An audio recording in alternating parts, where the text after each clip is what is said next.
అనేది నూతన నిబంధనలో పేజ్ నంబర్ 197 పేజ్‌లో ఉన్నాయి. 3 అధ్యాయాలు కనిపిస్తాయి. కానీ ఈ 3 అధ్యాయాలు చాలా చాలా చాలా ప్రభావితం చేస్తాయి ప్రతి క్రైస్తవ సేవకుడిని. చెప్పాలంటే తిమోతి మొదటి పత్రిక, రెండో పత్రిక, తీతు ఈ పత్రిక. ఈ 3 పత్రికలు కూడా కాపరుల పత్రికలు అంటారు. అంటే పాస్టర్స్‌కి సంబంధించినటువంటి పత్రిక చెప్పాలంటే. ఎవరైతే దేవుని సేవ చేస్తున్నారో, ఒకవేళ చేయాలనుకుంటున్నారో, ఆల్రెడీ మరి చేస్తున్న వారి యొక్క అనుభవాలను బట్టి వారందరూ కూడా ఈ యొక్క తీతు, తిమోతి 2 పత్రికలు గనక చదివితే ఇంకొద్ది బలం పొందుకుంటారు. ఇంకా అద్భుతమైన సేవ చేయడానికి వారు ఇష్టపడతా ఉంటారు. ఇంకా అసలు నేను చేసేది సేవే కాదు, ఇంకా చేయాల్సింది చాలా ఉందన్నటువంటి తపన కూడా వారిలో బయలుదేరుతా ఉంటుంది. అందుకోసమే ఒక సేవకుడు ఏమన్నాడంటే, ఖచ్చితంగా సేవ చేసేవారు ఖచ్చితంగా ఈ తిమోతి 2 పత్రికలు, తీతు పత్రికను ఖచ్చితంగా వారు చదవాలి. నెలకొకసారైనా చదివితే వారి పరిచర్య అద్భుతంగా తెలుస్తూ ఉంటుంది అని కొంతమంది సేవకులు కూడా తెలియచేశారు. సరే ఏదైనప్పటికీ అసలు ఆ పత్రిక మనం చదువుతున్నప్పుడు మనకు అర్థమైతే, కొంచెమైనా అర్థమైతే అప్పుడు మనం ఈజీగా ఆ పత్రిక చదువుతున్నప్పుడు అసలు ఏమేం జరుగుతుందనేది ఒక అనుభవం, ఏమంటారండి, అసలు ఏం జరుగుతుందనే ఒక విషయం మనకు తెలిసినప్పుడే కదా! మనం ఎప్పుడైనా సినిమా అయినా, సీరియల్ అయినా లేకపోతే ఇంకేదైనా ఒక చిన్న విషయం మనకు అర్థమైతేనే కొంచెం ముందుకెళ్తాం. లేపోతే సార్ చెప్పేటప్పుడు కూడా ఒక చిన్న విషయం మనకు అర్థమైతేనే ఇంకొంచెం ముందుకెళ్తాం. లేకపోతే ఎందుకులే అనిపిచ్చి మనకి బోర్ కొట్టేసి వెనక్కి వెళ్ళిపోతాం. సో, అలానే ఏదైనా మనకు అర్థమైతేనే ముందడుగు వేసుకుంటూ వెళ్తాం. అలానే ఈ తీతు పత్రికను మనం చదువుతున్నప్పుడు అసలు ఈ తీతు అనే వ్యక్తి ఎవరు? అనేది మొదటి ప్రశ్న. నంబర్ 2 అసలు ఈ పత్రిక పౌలయ్య గారు అసలు ఎందుకు రాయాల్సొచ్చింది? అనేది రెండో ప్రశ్న. మూడో ప్రశ్న అసలు ఈ తీతు పత్రిక రాశారు కదా! అసలు ఈ ప్రజలు ఎలాంటి వాళ్ళు? అనేది మూడో ప్రశ్న.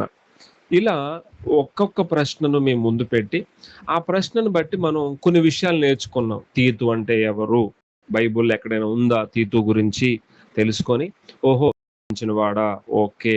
అనేది తెలిసింది మనకి. అదే విధంగా ఈ తీతు పత్రికను ఎవరు రాశారు? పౌలయ్య గారు రాశారు. మరి ఎందుకు రాశాడు? అసలు ఈ పత్రిక రాయాల్సిన అవసరం ఎందుకొచ్చింది? అనేది ఆలోచించాలి ఎప్పుడైనా. మీరెప్పుడైనా సరే ఒక పత్రిక చదువుతున్నప్పుడు ఈ ఆలోచన కలిగి ఉండండి. ఏంటంటే అసలు ఈ పత్రిక రాయాల్సిన అవసరం ఎందుకొచ్చింది సేవకుడికి? నంబర్ 1.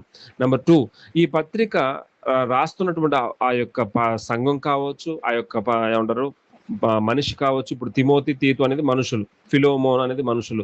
అదే విధంగా మన కొరింథీ గాని, గలతీ అది సంఘం. అది సంఘానికి రాస్తున్నాడు. ఎందుకు రాస్తున్నాడు? దానికి ఒక కారణం, ఉద్దేశం ఉంటది.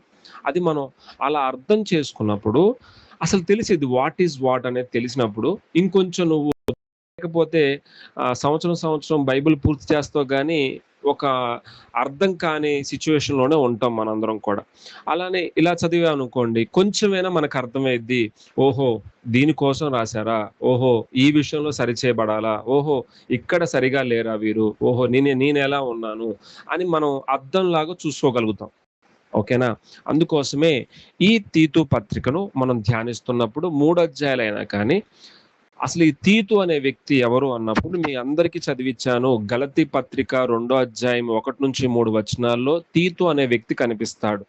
అక్కడ ఆయన గ్రీసు దేశస్థుడు అని అంటారు. సున్నతి పొందనివాడు అనంటే అన్యుడు చెప్పాలంటే. ఇశ్రాయేలు కానివాడు. గుర్తుపెట్టుకోండి, దేవుని సేవ ఆ రోజుల్లో ప్రాముఖ్యంగా అపోస్తులు చేశారు. అనగా యేసుక్రీస్తు శిష్యులైనటువంటి అపోస్తులు 12 మంది అద్భుతమైనటువంటి పరిచర్య చేశారు. యేసయ్య తిరిగి లేచి పరలోకానికి ఆరోహణమైన తర్వాత 50వ రోజు అనగా పెంతుకోస్తు దినము నాడు పరిశుద్ధాత్ముడు వారి మీద వాలగా వారు అప్పటి నుంచి పరిచర్య ప్రారంభిస్తే, పేతురయ్య గారు ప్రసంగంతో వాక్యం స్టార్ట్ చేస్తే సంఘం 3000 మంది, ఆ తర్వాత ఇంకోసారి వాక్యం ప్రకటిస్తే 5000 మంది, ఇలా దినదినము సంఘం విస్తరిస్తున్నప్పుడు వాళ్ళందరూ కూడా మనం చూస్తే ఇశ్రాయేలు ప్రజలే. అనగా సున్నతి పొందిన వారే. కానీ ఎప్పుడైతే అపోస్తుల కార్యం 10వ అధ్యాయంకి వచ్చేసామో అక్కడ సున్నతి పొందని కుటుంబం ఒకటి ఉంది, అది కొర్నేలి కుటుంబం. అక్కడ నుంచి ప్రారంభమవుతుంది ఒక అన్యజనులు రక్షణ పొందడం అనే ఒక ప్రక్రియ ప్రారంభమవుతుంది. దాని విషయమే 15వ అధ్యాయంలో వారందరూ చర్చించారు, అంటే అపోస్తుల కార్యములు. ఆ తర్వాత ఆ పరిచర్యలో ఈ యొక్క తీతు గారు మరి పౌలయ్య గారు చెప్పిన వాక్యానికి ఇష్టపడి యేసుక్రీస్తును రక్షకుడుగా అంగీకరించాడు. అనగా యేసుక్రీస్తే దేవుడు, ఆయన రక్తము వలన నా ప్రతి పాపము కడగబడుతుంది, ఆయన యందు నేను నమ్మిక ఉంచినట్లయితే నేను మరణించిన తర్వాత తిరిగి లేపుతాడు, నన్ను పరలోకానికి వారసును చేస్తాడు, అనగా మరణం తర్వాత ఒక జీవితం ఉంది అని నమ్మి పౌలయ్య గారితో పాటు పరిచర్యలో ప్రారంభించాడు.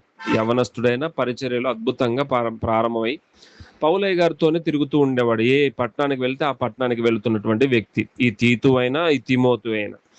అటువంటప్పుడు ఈ తీతు గారు అన్యజనుడు, అనగా ఇతను ఒక దేవుణ్ణి నమ్మని వ్యక్తి. ఇంకా చెప్పాలంటే అన్యజనుడు అంటే ఇశ్రాయేలు కానివారు. మనం చూస్తే పౌలయ్య గారు కూడా ఇశ్రాయేలుడే, అతను హెబ్రియుడే అని కూడా పిలువబడుతున్నాడు. అతను సున్నతి చేయబడిన వాడు. అప్పటి వరకు 12 మంది అపోస్తులు కూడా యూదులే, వాళ్ళు ఇశ్రాయేలు ప్రజలే. వారే సువార్త మొదటిగా విత్తారు. ఆ తర్వాత మనం చూస్తే ఇక్కడ మనం చూసినటువంటి విషయం ఏంటంటే అన్యజనుడు ఈ యొక్క వ్యక్తి, తీతు వ్యక్తి. ఈ అన్యజనుడిని దేవుడు పిలుచుకోవడం ఏంటి, ఆ పిలుపుకి ఇతను లోబట్టడం ఏంటి, అద్భుతమైనటువంటి సేవకుడి కింద ఉండడం ఏంటి, ఆ సేవకుడు చెప్పిన ప్రతిదీ కూడా తూచా తప్పకుండా చేయడం ఏంటి, దాన్ని బట్టి అసలు ఈ తీతు పత్రిక మనం చదువుతున్నప్పుడు నా నిజమైన కుమారుడు అని పిలువబడుతున్నాడు తీతు. బైబుల్లో నా నిజమైన కుమారుడు అని పిలువబడింది ఇద్దరండి, ఒకటి తిమోతి, ఇంకోటి తీతు, పౌలయ్య గారి చేత. సో వీరిద్దరూ కూడా అద్భుతమైనటువంటి కుమారులు. అదే విధంగా ఫిలోమోన్కి వచ్చినప్పుడు కూడా నేను కన్న కుమారుడు అని కూడా చెప్తాడు. ఫిలోమోన్ దగ్గరకు వచ్చి ఒనేసియం గురించి కూడా చెప్తాడు. సరే, ఏదైనప్పటికీ తీతు పత్రికను ప్రాముఖ్యంగా అసలు మనం నేర్చుకోవాల్సిన విషయం ఏంటంటే ఒక అన్యజనుడైన దేవుని సేవ చేయడానికి ఇష్టపడినటువంటి వ్యక్తి. వాళ్ళేమంటారో వీళ్ళేమంటారో అనేటువంటి ఆలోచన లేకుండా దైవజనుడు ఏది చెప్పినా వెంటనే సంసిద్ధమై ఆ పరిచర్య చేయడానికి ఇష్టపడుతూ ఉండేవాడు. ఏ సంఘానికి వెళ్తే ఆ సంఘానికి వెళ్ళమంటే ఆ సంఘానికి వెళ్ళేవాడు. కొరింథీ సంఘానికి వెళ్ళేవాడు. ఆ కొరింథీ సంఘంలో ఉన్నటువంటి అక్కడ ఏమేం జరుగుతుందో నాకు మొత్తం రిపోర్ట్ తీసుకొని రా అంటే మొత్తం రిపోర్ట్ తీసుకొని వచ్చాడు. అదే 2 కొరింథీ 7వ అధ్యాయంలో మనం చదివిన విషయాలు అవన్నీ కూడా. అదే విధంగా ఈ తీతు గురించి ఏమంటాడంటే కొరింథీ పత్రికలో 2 కొరింథీ పత్రిక 8వ అధ్యాయంలో నా పాలివాడు నా జత పనివాడు అంటాడు. కావాలంటే చదవండి. 2 కొరింథీ పత్రిక 8వ అధ్యాయము 23వ వచనములో ఇలా ఉంటుంది. మనం చదివినట్లయితే 2 కొరింథీ పత్రిక 8వ అధ్యాయము 23వ వచనం, తీతు ఎవడని ఎవరైనా అడిగితే అతడు నా పాలివాడును మీ విషయంలో నా జత పనివాడునై ఉన్నాడు. చూసారా, అంటే నా పాలివాడు అంటే నా కోవర్కర్, నాతో పాటు పనిచేసిన వ్యక్తి, నా జత పనివాడు అంటున్నాడు. అంటే మేమిద్దరం కలిసి అనేకటువంటి సంఘాలు స్థాపించాం. అదే విధంగా ఈ తీతు పత్రిక మనం రాస్తున్నప్పుడు తీతుతో కలిసి ఇద్దరూ కూడా సేవ చేశారు ఒక పట్టణంలో, ఒక ద్వీపములో. అదేంటంటే క్రేతు అనేటువంటి ద్వీపంలో వీరిద్దరూ అద్భుతమైనటువంటి పరిచర్య చేశారు. అయితే ఆ పరిచర్య చేసినప్పుడు క్రేతు పట్టణంలో, అంటే క్రేతీయులు అంటారు. ఇప్పుడు మనం భారతదేశంలో ఉన్నాం కాబట్టి భారతీయులము అని అంటాం కదా, అలానే క్రేతు పట్టణంలో ఆ క్రేతు ద్వీపంలో ఉన్నారు కాబట్టి క్రేతీయులు అని పిలువబడతారు. సో ఆ యొక్క పట్టణంలో ఆయా స్థలముల్లో సంఘాలు కట్టారు. అంటే ఇప్పుడు ఫర్ ఎగ్జాంపుల్ ఈ యొక్క పట్టణంలో మనం భారతదేశంలో ఎన్నో సంఘాలు, కొన్ని వేల సంఘాలు ఉన్నాయి కదా, అలానే క్రేతు పట్టణంలో వీరు పరిచర్య చేసినప్పుడు కొన్ని సంఘాలు కట్టారు. ఎన్నని మనకి బైబుల్లో చెప్పలేదు కానీ కొన్ని సంఘాలు అయితే కట్టారు. ప్రతి పట్టణంలో ఒక సంఘం ఉండాలన్నట్టుగా కట్టమే ఈ తీతు పత్రికను రాస్తున్నాడు. అయ్యా, మన ఇద్దరం సేవ చేశాము, సో నాకు పనుంది కాబట్టి నేను రోమా ప్రాంతానికి వెళ్ళిపోతున్నాను, లేకపోతే అతను మాసిదోనియా అనేటువంటి ప్రాంతంలో ఉన్నప్పుడు ఈ పత్రిక రాస్తున్నాడు. ఈ పత్రిక రాస్తూ నాన్న తీతు నీకు విషయం చెప్పాలి అని 5వ వచనం అనేది తీతు పత్రిక యొక్క పర్పస్ అంటే కారణం. అసలు ఈ తీతు పత్రిక ఎందుకు రాశాడు పౌలయ్య గారు అంటే, ఇప్పుడు 5వ వచనం చదువుతున్నాను చూడండి. తీతు పత్రిక 1వ అధ్యాయము 5వ వచనం ప్రకారము, నేను నీకు ఆజ్ఞాపించిన ప్రకారము నీవు లోపముగా ఉన్న వాటిని దిద్ది ప్రతి పట్టణములోనూ పెద్దలను నియమించు నిమిత్తమే నేను క్రేతులో నిన్ను విడిచి వచ్చి తిని. క్రేతు ఇది ఊరు, ఇది పట్టణం, ఇది ద్వీపం. ఓకేనా? మీకు మ్యాప్ లో కూడా చివరిలో ఉంటుంది ఆ క్రేతు అనేది పట్టణం. ఆల్రెడీ నేను ఫస్ట్ సెషన్ లో చెప్పాను ఇది. సో ఈ ద్వీపములో ప్రతి పట్టణములో అన్నాడు. అంటే ఆ యొక్క క్రేతు అనేటువంటి ద్వీపములో కొన్ని పట్టణాలు ఉన్నాయి. ఆ ప్రతి పట్టణంలో కూడా వీళ్ళు సంఘాలు స్థాపించారు. చెప్పాలంటే సువార్త ద్వారా అనేకులు రక్షింపబడ్డారు. సో కాబట్టి ఈ ప్రతి పట్టణంలో పెద్దలను పెట్టాలి. అంటే ఆయా పట్టణాల్లో ఆయా సంఘాల్లో ఒక వ్యక్తిని నిలబెట్టాలి. ఆ వ్యక్తి ద్వారా అక్కడ పరిచర్య అద్భుతంగా జరగాలి అని వీళ్ళు తెలియజేశారు. మరి ఆ వ్యక్తిని నిలబెట్టాలంటే అతను ఉండాల్సిన క్వాలిటీస్ ఏంటి, లేకపోతే అర్హతలు ఏంటి? ఒక వ్యక్తిని నిలబెట్టన్నాడంటే పెద్దగా కనపడుతున్నాడు కాబట్టి పెద్దగా పెట్టేద్దామా? అట్లా కాదు. ఇతనికి తల నెరిసింది కాబట్టి ఇతను పెద్దోళ్ళలాగా కనిపిస్తున్నాడని పెద్దోడిని పెట్టేద్దామాడ? అట్లా కాదు. దానికంటూ కొన్ని అర్హతలు పెట్టాడు. ఇలా ఉండాలి అని చెప్పి, ఇలా నిందారహితుడుగా ఉండాలి, ఒక్కటే భార్య కలిగిన వాడుగా ఉండాలి, తర్వాత దుర్వ్యాపారం విషయంలో నేరం మోపం అంటే ఏ చెడు అలవాట్లు ఉండకూడదు, తర్వాత విశ్వాసంలో అంటే ఒక కుటుంబ బాధ్యత కలిగిన వాడుగా ఉండాలి.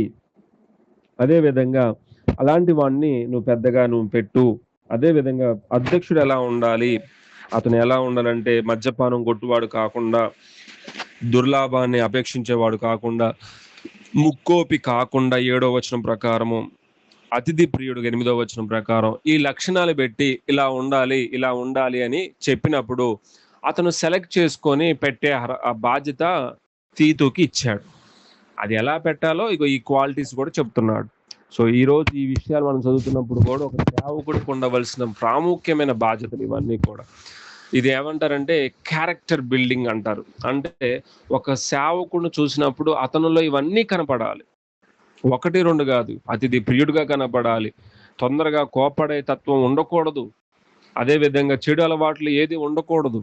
అలా ఉన్నప్పుడే కదా ఆ వ్యక్తిని చూసినప్పుడు నేను కూడా అలా జీవించాలనే తపన ప్రజల్లో వస్తుంది. అతనే సరిగా లేకపోతే ఎందుకు వింటారు, మేము ఎందుకు వినాలి మీ మాటలు అని అంటారు, తిరగబడతారు.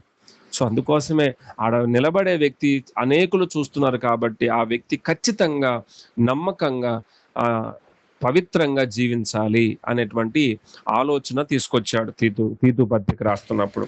అదే విధంగా అక్కడ సరైనటువంటి పెద్దలను పెట్టాలి, అధ్యక్షులను పెట్టాలని చెప్పడమే కాకుండా 1వ అధ్యాయంలో కొన్ని బోధల వల్ల కుటుంబాలే నాశనం చేస్తున్నారు. చూడండి, ఎప్పుడైనా బోధ అనేది చాలా ఇంపార్టెంట్ సంఘానికి, గుర్తుపెట్టుకోండి. ఎందుకంటే బోధ సరిగా లేకపోతే సంఘం మొత్తం కూడా సాతాను చేతిలోకి వెళ్ళిపోయింది. ఎందుకంటే బోధ ఎప్పుడూ కూడా వాక్యాన్ని బేస్ చేసుకొని ఉందా లేదా, అసలు ఆ సంఘంలో వాక్యం చెప్తున్నారా, సొంత మాటలు చెప్తున్నారా, అసలు ఆ సంఘంలో సత్యము గురించి అనగా యేసుక్రీస్తుని గురించి బోధిస్తున్నారా, ఇంకా దేని గురించి అయినా బోధిస్తున్నారా?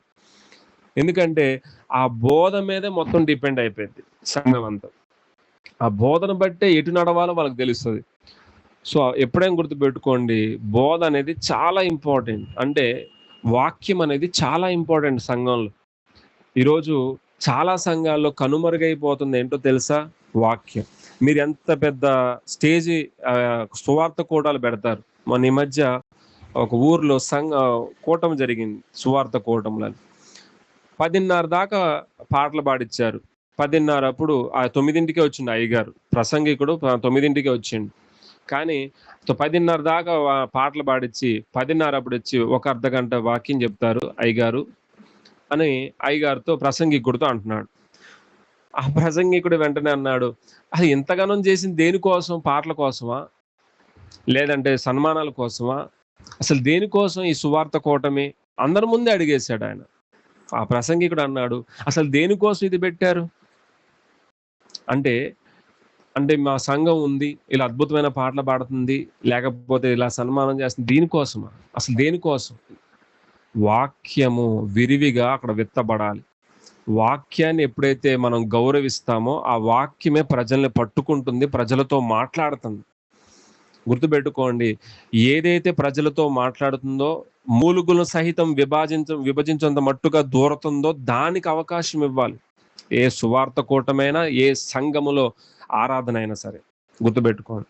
సో, దాన్ని మనం సరిగ్గా చెయ్యకపోతే ఏం చేస్తామో తెలుసా? చూడండి, అక్కడ మాట ఉంది 11వ వచనంలో. అట్టివారు ఉపదేశింపకూడని వాటిని దుర్లాభం కొరకు ఉపదేశించుచు కుటుంబములనే పాడు చేయుచున్నారు. అంటే ఇక్కడ జరిగిన విషయం ఏంటంటే, బోధ సరిగా లేదాడ. దుర్లాభం కోసం, అనగా మనుషుల దగ్గర ఏదో ఆశించి బోధ చేస్తున్నారు. మీకేమైద్దండి? మీకేం కాదండి, నేను చూసుకుంటా అంటున్నారు కొంతమంది సేవకులు. ఎందుకు చూసుకుంటున్నారంటే, వీరు బాగా డబ్బులు ఇస్తున్నారు. అంటే డబ్బులు ఈనోళ్ళు అసలు కనీసం గుర్తు కూడా చేసుకోవటం లేదు. అదేంటి, డబ్బులు ఇచ్చే వాళ్ళని ఒక లెక్క, డబ్బులు ఈనోళ్ళ వాళ్ళ లెక్క ఒక లెక్క. డబ్బులు ఇచ్చే వారి కోసం ప్రార్థన ఒక లెక్క, డబ్బులు ఇవ్వని వారి కొరకు ప్రార్థన ఒక లెక్క. What is this? ఈ తారతమ్యం ఎందుకు వస్తుంది? ఇలాంటి వారే కుటుంబం అది వారికి తెలియటం లేదు. ఎందుకంటే సాతాను వెలుగుదూత వేషం వేసుకొని అనేకులను మోసపరుస్తున్నాడు.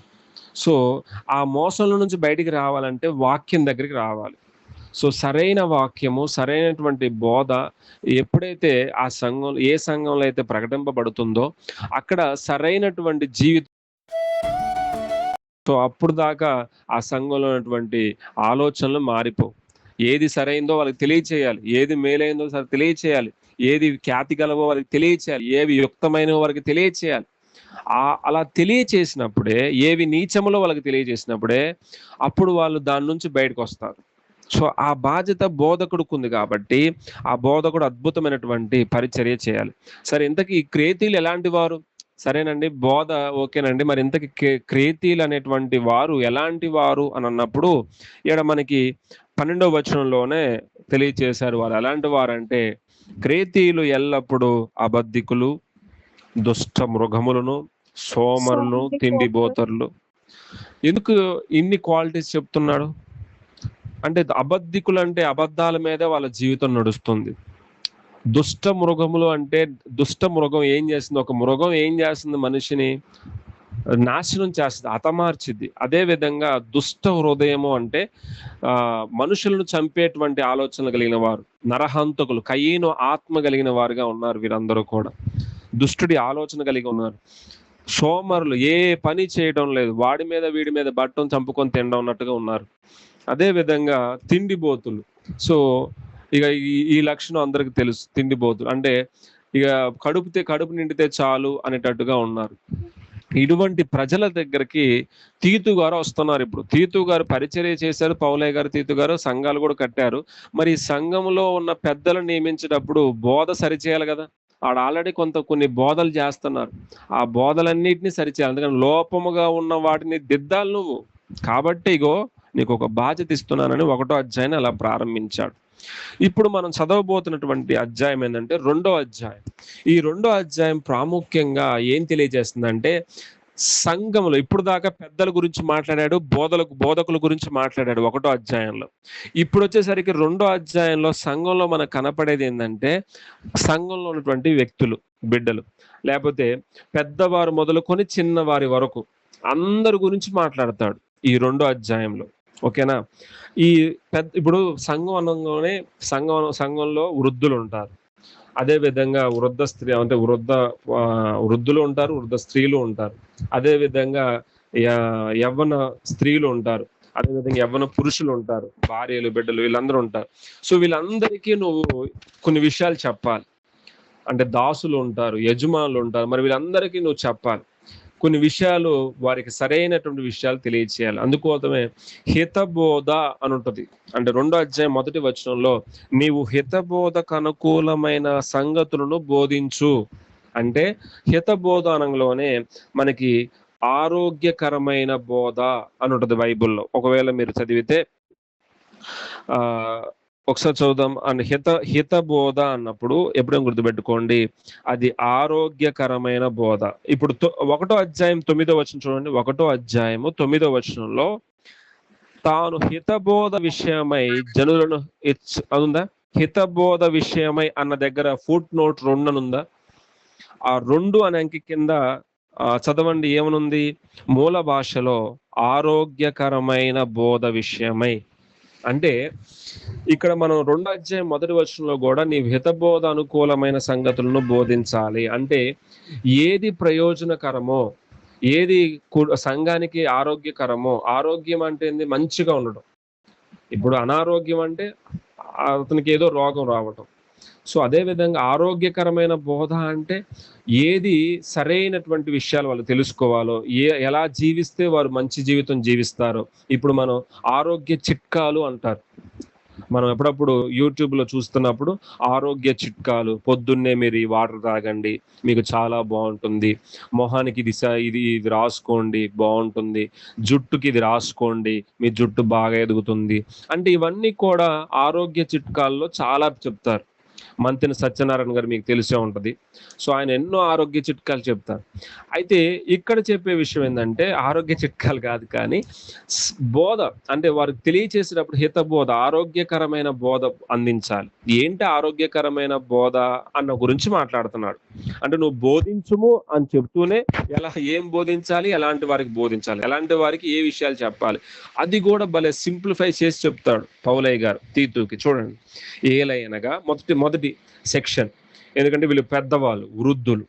సో వీళ్ళకి 4 క్వాలిటీస్ ఏంటంటే మితానుభవం గలవారు, మాన్యులు, స్వస్థ బుద్ధి గలవారు, విశ్వాస ప్రేమ సహనములు యందు లోపము లేని వారునై ఉండవాలి. సో ఒక 4 క్వాలిటీస్ పెట్టాడు వృద్ధులు. అంటే వారు అద్భుతమైనటువంటి ఆలోచన. అంటే వారు చిన్న బాల్యం మొదలుకొని యవ్వనం దాటి ఇప్పుడు వృద్ధాప్యంలోకి వచ్చారు. వారి అనుభవాలను యవ్వనస్తులకు తెలియచేసి వాళ్ళకి హెచ్చరిక తెలియచేసేంత అనుభవం కలిగిన వారుగా ఉండాలి. సో వాళ్ళే సరిగా లేకపోతే ఎలా, ఆ వృద్ధులే సరిగా లేకపోతే ఎలా అని ఇలా ప్రశ్నిస్తూనే మితానుభవం గలవారుగా ఉండాలి. మాన్యులు అంటే గౌరవించదగిన వారుగా ఉండాలి. స్వస్థ బుద్ధి అంటే ఎల్లప్పుడూ మంచి బుద్ధి కలిగిన వారుగా ఉండాలి అని. విశ్వాస ప్రేమ సహనములు యందు అంటే ఈ విశ్వాసములోను ప్రేమలోను, అంటే దేవుని పట్ల విశ్వాసం చూపించేటప్పుడు కానీ ఇతరులకి ప్రేమ చూపించే విషయంలో కానీ సహనం కలిగిన వారుగా ఉండాలి. ఎందుకంటే వాళ్ళు ఎన్నో దాటుకొని వచ్చారు వాళ్ళు. ఎందుకంటే వృద్ధాప్యానికి వచ్చిన వారు ఎంతో మంది సహనం ఉండదు. ఏదైనా తీసారా అంటే ఇక వాళ్ళు మాట్లాడతారు, బూతులు కూడా మాట్లాడతారు. వృద్ధాప్యానికి వచ్చితే అనగా 60 సంవత్సరాలు దాటిన తర్వాత ఎందుకో వారిలో సహనం అనేది ఉండదు. చీటికి మాటికి తిడతా ఉంటారు, మాట్లాడుతూ ఉంటారు, ఏదో ఒకటి మాట్లాడుతూనే ఉంటారు. సో అలాంటి వారిని నువ్వు కొంచెం హెచ్చరించాల్సిన విషయం ఏంటంటే ఎలా ఉండాలని చెప్తున్నాడు? లోపం లేని వారిగా మీరు ఉండాలి. సహనంలో లోపం లేని వారుగా ఉండాలి. విశ్వాసం లోపం లేని వారుగా ఉండాలి. మీరు పెద్దవారు, మిమ్మల్ని అనేకులు చూస్తున్నారు. సో మీరు ఎన్నో దాటుకొని వచ్చారు అని వాళ్ళ ప్రోత్సాహంతోనే ఈ విషయాలు చెప్పాలి. ఈ బాధ్యత తీతుకి అప్పచెప్పబడింది. ఇక 2వ కేటగిరీకి వస్తే వృద్ధ స్త్రీలు. వీళ్ళ గురించి కొన్ని విషయాలు చెప్పండి. ఏంటంటే కొండెగత్తులను మిగులు మద్యపానసక్తులై ఉండగా ఇవి ఉండకూడదు అని చెప్తున్నాడు. వీళ్ళకి ప్రత్యేకంగా ప్రవర్తన యందు భయభక్తులు గల వారై ఉండవాలనియో దేవుని వాక్యం దోషమున. ఓకే, ఇక్కడ 3 క్వాలిటీస్ ఉన్నాయి. ఏంటంటే కొండెగత్తులను మిగుల మద్యపానసక్తులై ఉండగా ప్రవర్తన యందు భయభక్తులు కలిగి ఉండాలి. సో ఇక్కడ వృద్ధ స్త్రీలలో చాలా మంది అంటే ఆ క్రేతి పట్టణంలో కావచ్చు, లేకపోతే ఎంటైర్ సంఘాల్లో కూడా కావచ్చు, చాలా మంది వృద్ధ స్త్రీలు ఏంటంటే వాళ్ళ మీద వీళ్ళ మీద కొండెములు చెప్తున్నారు, పితురులు చెప్తున్నారు. అదేంటో తెలియదు. ఒక వయసు వచ్చిన తర్వాత వాళ్ళు ఇలా అంట కదా, వీళ్ళు వాళ్ళంట కదా, ఇలా జరుగుతుందంట కదా, నీకు తెలియదా అని ఏదో ఒక విధంగా ఒక కొండెముగా, అంటే దాన్ని కొండెము అంటే ఇప్పుడు మీకు ఇవి చూసారు ఎప్పుడైనా, తేలుకి కొండెం ఉంటది. సో దాని పవర్ అంతా కూడా, దాని విషయం అంతా కూడా కొండెంలోనే ఉంటది. తేలు మొత్తంలో ఆ కొండెం, వెనకున్న కొండెంలోనే తనకి విషం ఉంది. అది కుట్టితే చాలా నొప్పి కూడా వస్తుంది. ఇప్పుడు నేనేం చెప్తున్నా, ఆ కొండెముల వంటి మన నాలుకలు కలిగిన వాళ్ళు ఉన్నారు. అంటే ఇతరులు బాగుంటే ఓర్చుకోలేని వారు, ఇతరులు బాగుంటే ఏదో ఒక మాట విసిరి వాళ్ళని నొప్పించేవారు. ఇలాంటి వారు ఉంటున్నారు. ఇంకొంతమంది మద్యపాన శక్తులై అంటారు. అంటే వృద్ధ స్త్రీలు మద్యపాన శక్తులు అవ్వడం ఏంటి? నాకు విచిత్రంగా అనిపించింది ఈ మాట. అంటే అక్కడున్నటువంటి క్రేతీయుల్లో ఏమో వృద్ధాప్యానికొచ్చిన తర్వాత మందుకు అలవాటయ్యారేమో. ఈరోజు చాలా మంది పబ్బుల్లో ఎక్కువగా వృద్ధ స్త్రీలుంటున్నారు. 60 సంవత్సరాల వయసోళ్ళు ఉంటున్నారు. ఇంకా అన్ని దాటుకొనొచ్చేసాం. ఇంక మాకేందన్నట్టుగా మద్యం తాగే వాళ్ళు గూడా ఉంటున్నారంట. అంటే నివేదిక ప్రకారం. సో, ఇట్లా చాలా మంది వృద్ధాప్యానికొచ్చిన తర్వాత 60 సంవత్సరాలు దాటిన తర్వాత ఇక ఈ మద్యానికి అలవాటవ్వటము. అదే విధంగా వాళ్ళ మీద, వీళ్ళ మీద పితరులు చెప్పటము. ఇవి ఎక్కువగా ఆ యొక్క సంఘంలో చూస్తున్నాడంట. అందుకోసమే ఇలా ఉండకూడదు అంటున్నాడంటే, అక్కడ ఆల్రెడీ ఉన్నాయి ఇవి. అందుకోసమే ఇది ఉండకూడదు అంటున్నాడంటే, అవి ఆల్రెడీ అక్కడ జరుగుతున్నాయి. సో, ఈరోజు చాలామంది వారి సంఘాల్లో వృద్ధులుగా ఉన్నటువంటి స్త్రీలు గొప్ప మాదిరికరమైన జీవితం జీవించాలి. అంటే సంఘానికి వాళ్ళు తెలియచేయాలి.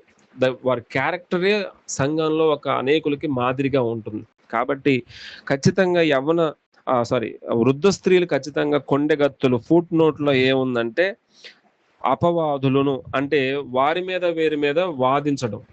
అంటే వాదనలకు వెళ్ళడం. అంటే దేనికి పనికిరాని వాదనలకెళ్తారు కొంతమంది. అసలు దేనికి పనికిరాదు ఆ వాదన. ప్రతి దానికి వాదన పెట్టుకుంటారు. సో, ఇంక వాళ్ళకేం పనుందిగా? అంటే 60 సంవత్సరాలు దాటిన తర్వాత కోడల మీద వాదన పెట్టుకుంటారు. లేపోతే కొడుకు మీద వాదన పెట్టుకుంటారు. లేకపోతే వారి కుటుంబంలో ఉన్న వారి మీద వాదన పెట్టుకుంటారు. వాళ్ళ మీద వాదన. ఏదో ఒకటి వాళ్ళకి ఫోన్ అందితే కొన్నిసార్లు వాళ్ళకి ఫోన్ ఇవ్వాలంటే భయమేస్తుంది. ఏదో ఒక మాట మాట్లాడరు. నువ్వు ఇట్టంటగా, నువ్వు అట్టంటగానే ఏదో నోట్లో నుంచి మాట జారిద్ది. దాన్ని బట్టి కుటుంబం మొత్తానికి చెడ్డ పేరొస్తది. So, please be aware. వాళ్ళకి మంచి స్వభావం రావాలి. అందుకని ప్రవర్తన యందు భయభక్తులు కలిగి రావాలి. అంటే మద్యం ముట్టుకోకుండా కొంతమందికి నేను చాలా మంది మా ఊర్లో చూస్తాను. పనికి వెళ్తున్నప్పుడు వృద్ధాప్యంలో ఒక 55, 60 సంవత్సరాలు దాటినోళ్ళు చుట్ట దాగంది వాళ్ళు ఉండలేరు. చుట్ట తాగంది అసలు వాళ్ళు ఉండలేరు. అంత అంత అడిక్ట్ అయిపోయారు ఆ చుట్టకి. సో, నేను చూసాను ఇలాంటివి. సో, అందుకోసం ప్రవర్తన యందు భయభక్తులు కలిగిన వారుగా ఉండాలి వాళ్ళు అని చెప్తున్నాడు. తర్వాత ఇంకో కేటగరీ ఏంటంటే యవ్వన స్త్రీలు. సో, యవ్వన స్త్రీలేందంటే తమ భర్తలకు ఖచ్చితంగా యవ్వన స్త్రీల జీవితంలో ఒకటి మెయిన్ రోల్ ఏందంటే గృహమే స్త్రీ యొక్క మొదటి పరిచర్య క్షేత్రం అంట. ఒక సేవకుడు చెప్పాడు. అంటే గృహమే ఫస్ట్ తన పరిచర్యకు క్షేత్రం ఏదైనా ఉందంటే గృహమే అంట. ప్రతి యవ్వన స్త్రీ అనగా 20 అబోవ్ ఉన్న వారందరూ కూడా చెప్తున్న విషయాలేంటంటే 20-50 బిలో ఈ 20-50 లోపు ఉన్న వారందరూ కూడా ఖచ్చితంగా మీ కుటుంబములో మీ భర్తకు మీరు లోబడుతూనే మీ పిల్లలను అక్కడ భలే రాసింది. తమ భర్తలకు లోబడి ఉండి తమ భర్తలను శిశువులను ప్రేమించువారును స్వస్థ బుద్ధి గలవారును పవిత్రులను ఇంట ఉండి పని చేసుకుని వారును మంచి వారునై ఉండవలనని బుద్ధి చెప్పుచు మంచి ఉపదేశము చేయవారునై ఉండవలనని బోధించుము. ఎన్ని క్వాలిటీస్ చెప్తున్నాడో చూసారా యవ్వన స్త్రీలకి. అంటే దే ఆర్ మోస్ట్ ఇంపార్టెంట్. అందుకోసమే ఈ విషయం చెప్తున్నాడు. ఎందుకంటే వృద్ధులు కానీ వృద్ధాప్య స్త్రీలు కానీ వాళ్ళు కొంతకాలానికి వారు ముగిసిపోతుంది వారి జీవితం. ఇంకో 70-80 సంవత్సరాలు వారు అనేకులను వాళ్ళని చూసినప్పుడు వారి కొంతకాలంలో వారు మరణించబోతున్నారని తెలిసిపోద్ది. కానీ యవ్వన స్త్రీలు ఖచ్చితంగా వారి జీవితము కుటుంబానికి ఒక ఆదర్శకరంగా ఉండాలి. అంటే దాని అర్థము తన భర్తకు లోబడే విధంగా ఉండాలి. అదేవిధంగా బిడ్డలను ప్రేమించుకోవడం, వారికి కావాల్సిన ప్రతి అవసరము తీర్చుకోవడం. ఇది ఖచ్చితంగా ప్రతి యవ్వన స్త్రీ జీవితంలో ఉండాలి. చూడండి భలే ఇంకా అద్భుతంగా రాశాడు. ఏమంటే స్వస్థ బుద్ధి గలవారును అంటే మంచి బుద్ధి ఉండాలంట. పవిత్రులను ఏ తప్పు చేయని వారుగా ఇంట ఉండి పని చేసుకున్న వారు. దీన్ని అండర్లైన్ చేసుకోండి. ఎందుకు ఈ మాట రాశాడంటే ఇంట ఉండి పని చేసుకున్నది యవ్వన దశలో చాలా మంది స్త్రీలలో బయటికి వెళ్ళినప్పుడు బయట పని చేయడం తప్పని కాదు, కానీ మరి ఆ రోజుల్లో క్రేతులు ఎలాంటి వారో మనకు తెలియదు. ఆ యొక్క పట్టణంలో ఎలాంటి ఉన్నారో తెలియదు. కానీ ఎక్కువ మంది స్త్రీలంట ఎప్పుడైతే ఇంటిని విడిచి బయటకు వెళ్తున్నారో మరి ఇంటికొచ్చేటప్పుడు పవిత్రంగా రావటం లేదంట. అంటే సాధారణంగా ఏదో ఒక పాపానికి లోబడిపోతున్నారు. ఏదో ఒక మనిషి మాటలకు లోబడిపోతున్నారు. భర్త ఉండి కూడా ఇంకొక వేరే పురుషుడితో లేకపోతే వేరే ఒక ప్రియుడు అంటే వేరొక మాటలు నమ్మి ప్రియుడిగా మారిపోతున్నారు. నేను ఎంతో మంది ఆ యొక్క వార్తలు చదువుతున్నప్పుడు ప్రియుడు కోసం సొంత బిడ్డల్నే చంపుకుంది ఒక తల్లి అని నేను వార్తలో చదివాను. అంటే ఆ భర్త ఏదో పని కోసం వెళ్ళాడు. ఒక ప్రియుడు ప్రేమించాడు. ఆ ప్రియుడు కోసం అంట సొంత బిడ్డలు 7 ఏళ్ళు, 8 ఏళ్ళు వయసు. వాళ్ళకి ఆ యొక్క ఏమంటారంటే థమ్స్ అప్‌లో మందిచ్చి అది స పాయిజన్ ఇచ్చి వాళ్ళిద్దరు చచ్చిపోయారు. ఈ విషయం తెలుసుకున్న భర్త అసలు పిల్లగాళ్ళు ఎందుకు చచ్చిపోయారు అని ఎంక్వైరీ చేశాడు. ఎంక్వైరీ చేసినప్పుడు మొత్తం వాళ్ళు పోలీసులంతా ఎంక్వైరీ చేస్తే చివరికి తెలిసిందేందంటే ఇట్లా ఒక డ్రింక్ తాగి వీళ్ళు పాయిజన్ అయి చచ్చిపోయారని తెలిసింది. వెంటనే అసలు ఈ పాయిజన్ ఎలా వచ్చింది అని అన్నప్పుడు ఇక బయటకొచ్చింది ఈ యవ్వారం అంతా. సో, ఖచ్చితంగా రహస్యం అనేది బయటకు రాక తప్పదు. అదే విధంగా ఇప్పుడు ఆమె జైల్‌లో ఊసలు లెక్క పెడుతా ఉంది. మరి ఆ ప్రియుడితో ఉండగలిగిందా? అంటే ఎందుకు ఈ విషయం చెప్తున్నానంటే, చాలామంది యవ్వన స్త్రీలు అంటే భర్తలుండి కూడా, బిడ్డలుండి కూడా తప్పు నడకలోకెళ్ళిపోతున్నారు. తెలియకుండానే మాయగాడి చేతిలో పడిపోతున్నారు. సొంత కుటుంబాన్ని గూడా ఏదైనా హతము చేసుకునేంత స్థితికి వెళ్ళిపోతున్నారు. బిడ్డల్ని గూడా చంపుకునే స్థితికి వెళ్ళిపోతున్నారు. అందుకోసమే మరి అప్పట్లోనే పౌలయ్య గారు ఇవన్నీ చూసాడేమో. వాళ్ళు ఇంట ఉండి పని చేయువారును, తర్వాత మంచి ఉపదేశము చేయువారును అంటే వారు మాట్లాడినా కూడా వారి మాటల్లో కూడా మంచి మాటలుండాలి. వారి ఆలోచనలో మంచి మాటలుండాలి. నువ్వు బోధించు ఈ విషయాల గురించి అని చెప్తున్నాడు. వాళ్ళకి హెచ్చరించి ఈ విషయం గురించి అని చెప్తున్నాడు. అటువలనే 6వ వచనము. స్వస్థ బుద్ధి గలవారై ఉండవలననియు యవ్వన పురుషులను హెచ్చరించుము. ఇక్కడ మనం చూసినట్లయితే యవ్వన పురుషుల గురించి కూడా మాట్లాడుతున్నాడు. అంటే స్వస్థ బుద్ధి ఈ యొక్క మాటలోనే వీళ్ళ గురించి చెప్తూ అంటే వీళ్ళ ఆలోచనలు, భావోద్వేగాలు రకరకాలుగా యవ్వన దశనంలోనే ఒక భావోద్వేగాలు ఎక్కువగా ఉంటాయి. అది అదుపు చేయలేనంతగా ఉంటది. ఆవేశాలు ఎక్కువ ఉంటాయి. కొన్నిసార్లు కోపం ఎక్కువ ఉంటది. వాళ్ళ మనసు ఏవేవో కోరుకుంటా ఉంటది. ఎందుకంటే అది యవ్వన దశ. సో, అవన్నీ కూడా వాళ్ళు అది అదుపు చేసుకోవాలంటే ఖచ్చితంగా దేవుని వాక్యం దగ్గరికి నడిపించబడాలి వాళ్ళు. అందుకోసమే బైబిల్‌లో ఒక వాక్యం ఉంటుంది. ఏంటంటే, యవ్వనస్తులు దేని చేత తమ నడత శుద్ధిపరుచుకుందురు? దేని చేత అంటారు? ఆయన వాక్యము చేతనే కదా! అది ఎక్కడుంది బైబిల్‌లో? ఎవరైనా చెప్పగలరా? ఇప్పుడు నేను చదివిన మాట బైబిల్‌లో ఎక్కడుంది ఎవరైనా చెప్పగలరా? ప్రసంగి బ్రదర్. ఇంకెవరైనా చెప్పగలరా? అది ఎక్కడుందనేది? యెస్, ప్రసంగిలో ఒక మాట ఉంది. యవ్వనస్తులు దేని చేత తమ బ్రదర్. వెరీ కీర్తనల్లో గుడ్. ఉంది. Very good. సో, పెద్ద కీర్తన ఏం కీర్తన అండి అది? బ్రదర్. Very good. సో, పెద్ద కీర్తన అనంగానే మీ మైండ్‌లో రావాలి. పెద్ద అధ్యాయం కూడా బైబిల్ మొత్తంలో పెద్ద అధ్యాయం ఏదైనా ఉందంటే మీ మైండ్‌లోకి వెంటనే ఏం రావాలి? 119. Very good. సో, ఈ 119లో the ninth word. Ninth word ఏంటో చదువుదాం ఒకసారి పట్టండి. 119లో నైన్త్ వర్డ్ ఏముంది? యవ్వనస్తులు దేని చేత తమ నడత శుద్ధిపరుచుకుందురు? ఆయనే ప్రశ్నేశాడు. ప్రశ్నేసి ఆయనే సమాధానం ఇస్తున్నాడు. నీ వాక్యమును బట్టి దాన్ని జాగ్రత్తగా చూచుకునుట చేతనే కదా! భలే ఆయనే ప్రశ్న వేసుకుంటున్నాడు. ఆయనే సమాధానం ఇచ్చుకుంటున్నాడు. అర్థమైందా? సో, ఈ యవ్వనస్తుల హృదయంలో ఏం పెట్టుకోవాలి? 11వ వచనం.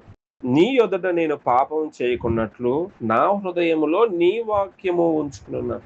ఎప్పుడైతే పరిశుద్ధ వాక్యం నీ హృదయంలో ఉంటుందో అప్పుడే మనం పరిశుద్ధంగా జీవించడానికి ఇష్టపడతాం. అందుకనే చాలా మంది జీవితాల్లో వాక్యం దగ్గరికి నడిపించబడటం లేదు. సో, యవ్వనస్తులు అసలు దేవుని వాక్యాన్ని చదివే దాఖలాలే కనిపించడం లేదు. ఈరోజు చాలా మంది సంఘాల్లో నేను గమనించిందేంటంటే, బైబిల్ చదవమని ఒక బైబిల్ కంఠతా వాక్యం ఒకటి చదవండమ్మా అని ఒక రిఫరెన్స్ ఇచ్చి చదవమన్నప్పుడు చదవలేకపోతున్నారు వారు. అన్నప్పుడు నాకేం అర్థమైందంటే అసలు వాళ్ళు బైబిల్ ఒక ఆదివారం తీసుకొస్తున్నారు. మరలా ఆదివారం వరకు తీసుకొస్తున్నారు. కానీ ఈ మధ్యలో ఒక్కసారి గూడా ఆ బైబిల్ చదవటం లేదు. ఈవెన్ వన్ టైం కూడా ఆ బైబిల్ తీయడం లేదు. ఏమో మళ్ళీ ఆదివారం వచ్చిన తర్వాత ఆ దుమ్ము దులుపుతున్నారేమో, తీసుకొస్తున్నారేమో. సో ఈరోజు చాలా మంది ఇది కనిపిస్తుంది. వాక్యాన్ని ఇష్టపడని యవ్వన దశ వచ్చింది ఇప్పుడు. సో చాలా సంఘాల్లో ఇది కనుమరుగైపోతుంది. సో మీ సంఘాల్లో కూడా వాక్యాన్ని ఇష్టపడేటువంటి యవ్వనస్తులు లేవనెత్తబడాలంటే తల్లిదండ్రులుగా మీ బాధ్యత చాలా పెద్దది. అందుకోసమే తల్లిదండ్రులైన వారు ప్రాముఖ్యంగా నేను చెప్పాలనుకున్న ఒక మాట, మీ పిల్లవాడు చిన్న వయసులో ఉన్న కానుంచే వాక్యాన్ని చదవడానికి మీరు ప్రేరేపించాలి. ఆ వాక్యం చదివేటప్పుడు వాళ్ళు నేర్చుకుంటారు. ఆ వాక్యం ఏం చెప్తుందో వాళ్ళతో మాట్లాడుతుంది. గుర్తుపెట్టుకోండి, ఈ పరిశుద్ధ వాక్యం చిన్నవారితో మాట్లాడుతుంది, పెద్దవారితో మాట్లాడుతుంది, యవ్వనస్తులతో మాట్లాడుతుంది, యవ్వన స్త్రీలతో మాట్లాడుతుంది, వృద్ధులతో మాట్లాడుతుంది. అన్ని రకాల ప్రజలకి, అన్ని వయసుల ప్రజలకి మాట్లాడే ఏకైక గ్రంథం పరిశుద్ధ గ్రంథం. సో ఇంత అద్భుతమైన గ్రంథం. అందుకోసమే ఈరోజు సండే స్కూల్స్లో ఎందుకు పిల్లలు దేవుని వాక్యాన్ని ఇష్టపడుతున్నారు? సండే స్కూల్ అసలు రన్ అవుతున్నాయి అంటే దేనికి రన్ అవుతున్నాయి? వాళ్ళు ఇష్టపడుతున్నారు దేవుడు అంటే. వాళ్ళకి ఆ వయసుకి తెలియకపోవచ్చు ఆ దేవుడు ఏంటో కానీ ఈ కథలు చదువుతున్నప్పుడు, లేదా ఆ యొక్క మోషే గారి స్టోరీ చదువుతున్నప్పుడు కానీ, దానియేలు జీవితంలో జరిగే సంఘటనలు చదువుతున్నప్పుడు కానీ, అదేవిధంగా బైబిల్లో మత్తయి సువార్త, ఈ యొక్క సువార్తల్లో యేసయ్య పరిచర్య గురించి చదువుతున్నప్పుడు కానీ, ఆ యొక్క టీచర్ వివరిస్తున్నప్పుడు కానీ, they are thinking also plus they are enjoying that words. అంటే వాళ్ళు ఇష్టపడుతున్నారు. మీ అనుకునే వాడిని ఇంత చిన్న వయసులో వాళ్ళు ఎలా దేవుని మందిరానికి వస్తున్నారు, ఎలా ఇష్టపడుతున్నారు, ఎలా ఎంజాయ్ చేస్తున్నారంటే, నా దేవుడు అంత గొప్ప దేవుడు, మనం ఆరాధిస్తున్న దేవుడు అంత గొప్ప దేవుడు, ఆయన చిన్న పిల్లలకు సైతం అర్థమయ్యే దేవుడు అంట. చెప్పేవాడు సరైనడు ఉండాలే కానీ చిన్న పిల్లలు కూడా అర్థమైద్ది. గుర్తుపెట్టుకో. ఎందుకంటే పరిశుద్ధాత్ముడు చిన్నవారికి ఎలా చెప్పాలో కూడా నేర్పిస్తాడు అక్కడ నిలబడే వ్యక్తికి. ఆ చిన్నవారు కూడా అద్భుతమైనటువంటి వాక్య జ్ఞానం కలిగినటువంటి జీవితం జీవించడానికి పరిశుద్ధాత్ముడు ముందుకు నడిపిస్తాడు. సో అందుకోసమే అన్ని రకాల ప్రజలకి, చిన్నవారు కానీ పెద్దవారు అందరికీ ఉపయోగకరమైనటువంటి వాక్యము పరిశుద్ధ వాక్యం. ఇదే బైబిల్. ఇది అన్ని రంగాల ప్రజలకు ఉపయోగపడుతుంది కాబట్టి మీ పిల్లవాడు చిన్న వయసులో ఉన్నప్పుడే దేవుని వాక్యం చదివించడానికి ఇష్టపడండి. ఆ దేవుని వాక్యం చదువుతున్నప్పుడే తనకు తెలియకుండానే దేవుని పట్ల ఇష్టం వస్తుంది. నా మట్టుకైతే నేను అంతే 21 ఏళ్ల వయసులో బైబిల్ గ్రంథం చదువుకున్నప్పుడు అప్పుడు నాకు అర్థమైంది. కానీ అంతకు ముందు మా తల్లి ఎంతగానో నా కొరకు ప్రార్థన చేసి, తన కన్నీటి ప్రార్థన తర్వాత తను మాకు అప్పుడప్పుడు పడుకున్నప్పుడు ఆ మోషే గారి స్టోరీసో లేకపోతే ఏలియా గారి స్టోరీసో ఇలా చెప్తున్నప్పుడు ఏదో మీ పిచ్చిలే అనుకునేవాడిని. కానీ ఆ తర్వాత నేను పరిశుద్ధ గ్రంథం చదువుతున్నప్పుడు దేవుడు ఈరోజు మీకు ప్రకటించే అంటే మీకు తెలియచేసేంత వరకు నన్ను దేవుడు నిలబెట్టాడంటే నా తల్లి చేసిన ప్రార్థన. అదేవిధంగా నాకు నా తల్లి కొన్ని విషయాలు చెప్తున్నప్పుడు అవన్నీ కూడా నాకు ఆ మెమరైజ్గా ఉండేది. ఆ నిద్రపోయే సమయంలో ఆ కథ చెప్తుంటారు కదా, అలా కథ చెప్తా ఉండేవాళ్ళు. ఆ మోషే గారి కథో, ఏలియా గారి కథో, యేసయ్య యొక్క కథో ఇవన్నీ చెప్తున్నప్పుడు వీఆర్ వెరీ మచ్ ఇంట్రెస్టింగ్. ఎందుకంటే ఇవి భలేగా ఉంటాయి. అసలు పేలు రావడం ఏంటి, కప్పలు రావడం ఏంటి, ఇవన్నీ మనం థింక్ చేస్తున్నప్పుడు భలేగా ఉంటాయి కొత్తగా. సో ఇవి ఇలా మనం చెప్తున్నప్పుడు వాళ్ళకి తెలియకుండా వాళ్ళకి ఆకర్షణ వచ్చింది. అందుకోసమే యవ్వనస్తుల జీవితంలో వెళ్ళాలి. ఈ వాక్యం వెళ్తే గానీ ఆ మంచి బుద్ధి రాదు. ఎందుకంటే వాళ్ళు భావోద్వేగాలు కలిగిన వారు. అంటే బైబిల్ ప్రకారంగా యవ్వనస్తులు తప్పక త్రొట్టిల్లుతారు అన్నది కూడా బైబిల్లో. యవ్వనస్తులు తప్పక త్రొట్టిల్లుతారు అని ఉంది బైబిల్లో. తెలుసా మీకు ఆ విషయం? యవ్వనస్తులు తప్పక త్రొట్టిల్లుతారు అని కూడా బైబిల్లో ఉంది. సరే, ఏదైనప్పటికీ ఎందుకు ఈ విషయం మీతో చెప్తున్నానంటే, యవ్వన దశ అనేది చాలా చాలా ఇంపార్టెంట్. కాబట్టి యవ్వన కాలంలో కాడిమోయట నరునికి మేలు, అతని మీద మోపిన వాడు యెహోవాయే అని కూడా బైబిల్లో ఉంది. సో కాబట్టి మనం ఎప్పుడైనా ఆ యవ్వన దశలో ప్రభువుని కనపరిచే జీవితం జీవించగలిగితే అంతకంటే సంతోషం ఉంది చెప్పండి. సో అలా కావాలంటే అమ్మటే జరిగేది కాదు ఇది. ఆ చిన్నప్పటి నుంచే మీ foundation is the most important. ప్రతి స్త్రీకి నేను చెప్పాలనుకున్న ఒక మాట, you are very much interest about your childrens. Definitely మీ పిల్లలు నిజంగా దేవుని వాక్యాన్ని చదువుతున్నారా? ఎప్పుడైనా ఫోన్ చేసి బిడ్డలకి ఏమని మాట్లాడతారు? అమ్మ బాగున్నావా, ఆరోగ్యం ఎలా ఉంటుంది, అక్కడ నీకు అన్నీ మంచిగా ఫుడ్ అంతా పడుతుందా, ఇది పడుతుందా అంటారులే కానీ ఏ తల్లైనా అడుగుతుందా హాస్టల్లో ఉన్న బిడ్డలకి, అమ్మా వాక్యం చదువుతున్నావా, ఈరోజు ఏం వాక్యం చదివావు, అసలు ఆ బాపతాలే కనపట్లేదు, అసలు బైబిలే లేదు వాళ్ళ దగ్గర, ఇంకా వాళ్ళేం వాక్యం చదువుతారు, ఇంకా నువ్వేం అడుగుతావు. సో ప్లీజ్, మీ బిడ్డలు ఒకవేళ హాస్టల్లో ఉన్నా కానీ, మీ బిడ్డలు ఒకవేళ మీకు దూరంగా ఉన్నా కానీ, are you asking about the word of God? అంటే మీ పిల్లలకు అడుగుతున్నారా, అమ్మా వాక్యం చదువుతున్నావా, ఈ రోజు ఏం వాక్యం చదివావు? ఇఫ్ యూ ఆస్కింగ్, నువ్వు ఇప్పుడు ఒకవేళ నువ్వు క్వశ్చన్ అడిగితే ఆ ప్రశ్న వేస్తున్నప్పుడు వాళ్ళకి చదవాలనే తపన వస్తుంది ఏదో ఒక రోజు.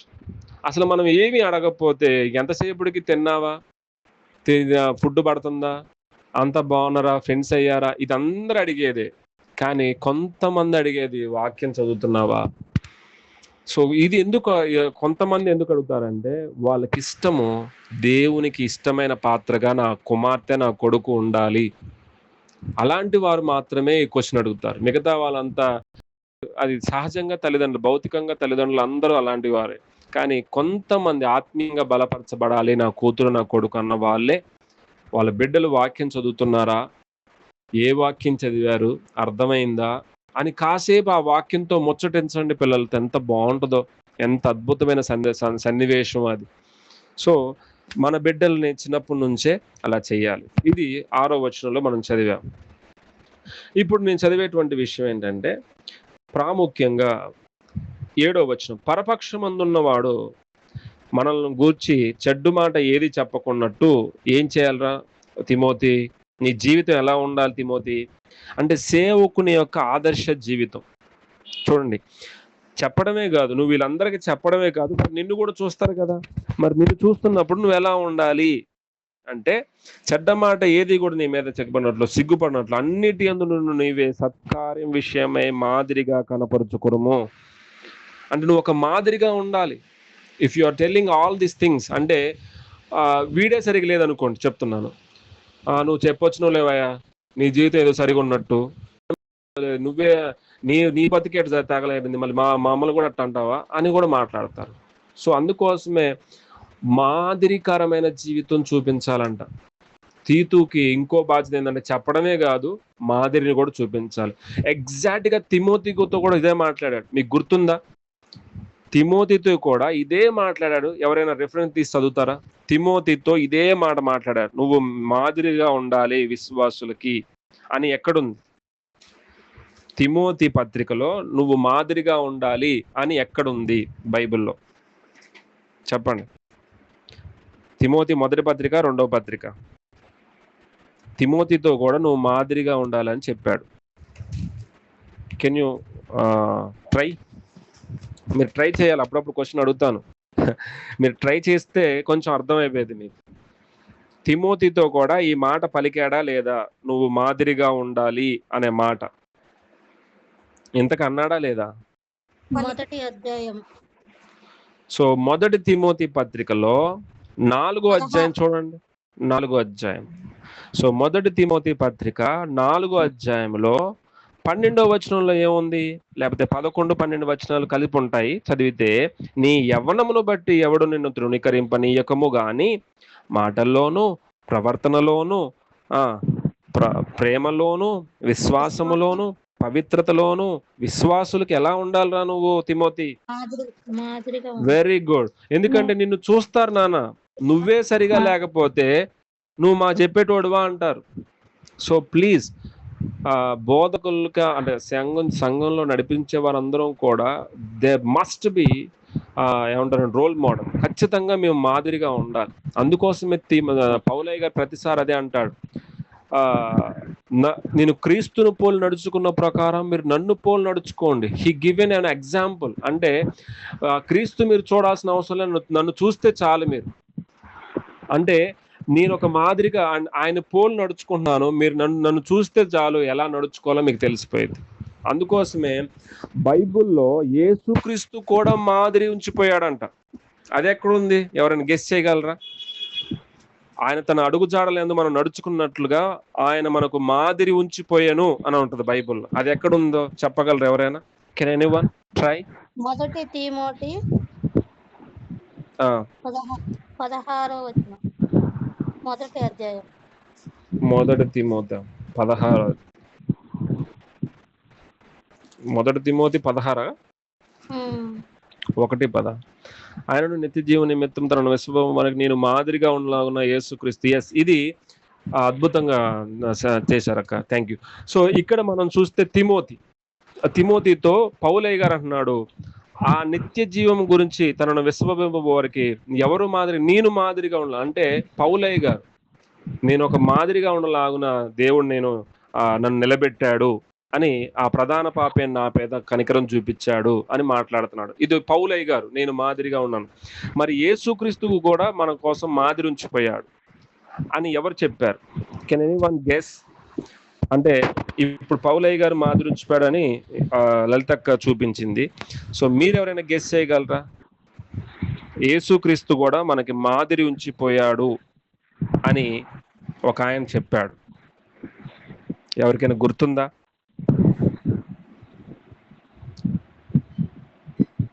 ఎవరికి గుర్తులేదా?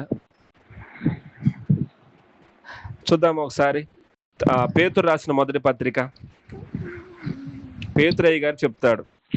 అపోస్తుల్లో ప్రథముడుగా పిలువబడుతున్నటువంటి పేతురయ్య గారు తన పత్రికలో రాస్తాడు 2వ అధ్యాయంలో, మొదటి పత్రిక 2వ అధ్యాయంలో. ఇప్పటికైనా ఎవరైనా గెస్ చేయగలరా? 2వ అధ్యాయం కూడా చెప్పాను. Can anyone guess? Can anyone guess? 2వ అధ్యాయంలో ఎక్కడ ఉందో చెప్పగలరా? 21వ వచనం చదువుదామా? 21వ వచనము. Can you underline please this word? అందరూ అండర్లైన్ చేసుకోండి. ఏమనుందండి 21వ వచనంలో? పేతురు రాసిన మొదటి పత్రిక 2వ అధ్యాయము 21వ వచనం. క్రీస్తు కూడా మీ కొరకు బాధపడి మీరు అడుగుజాడు నడుచుకున్నట్లు మీకు మాదిరిగా ఏ ఉంచిపోయాడు ఆయన? ఏ ఉంచిపోయాడు? మాదిరి ఉంచిపోయాడు. అంటే మాదిరి అంటే గుర్తుపెట్టుకోండి, ఒకరిని చూసి నడవడం. ఎప్పుడైనా గుర్తుపెట్టుకోండి, మాదిరి అంటే ఇతను ఈ జీవితం అనేకుల్ని ప్రభావితం చేయడం. ఇంకా చెప్పాలంటే ఒక గురి, ఆయనే ఒక ఎగ్జాంపుల్ అన్నట్టు మనకి.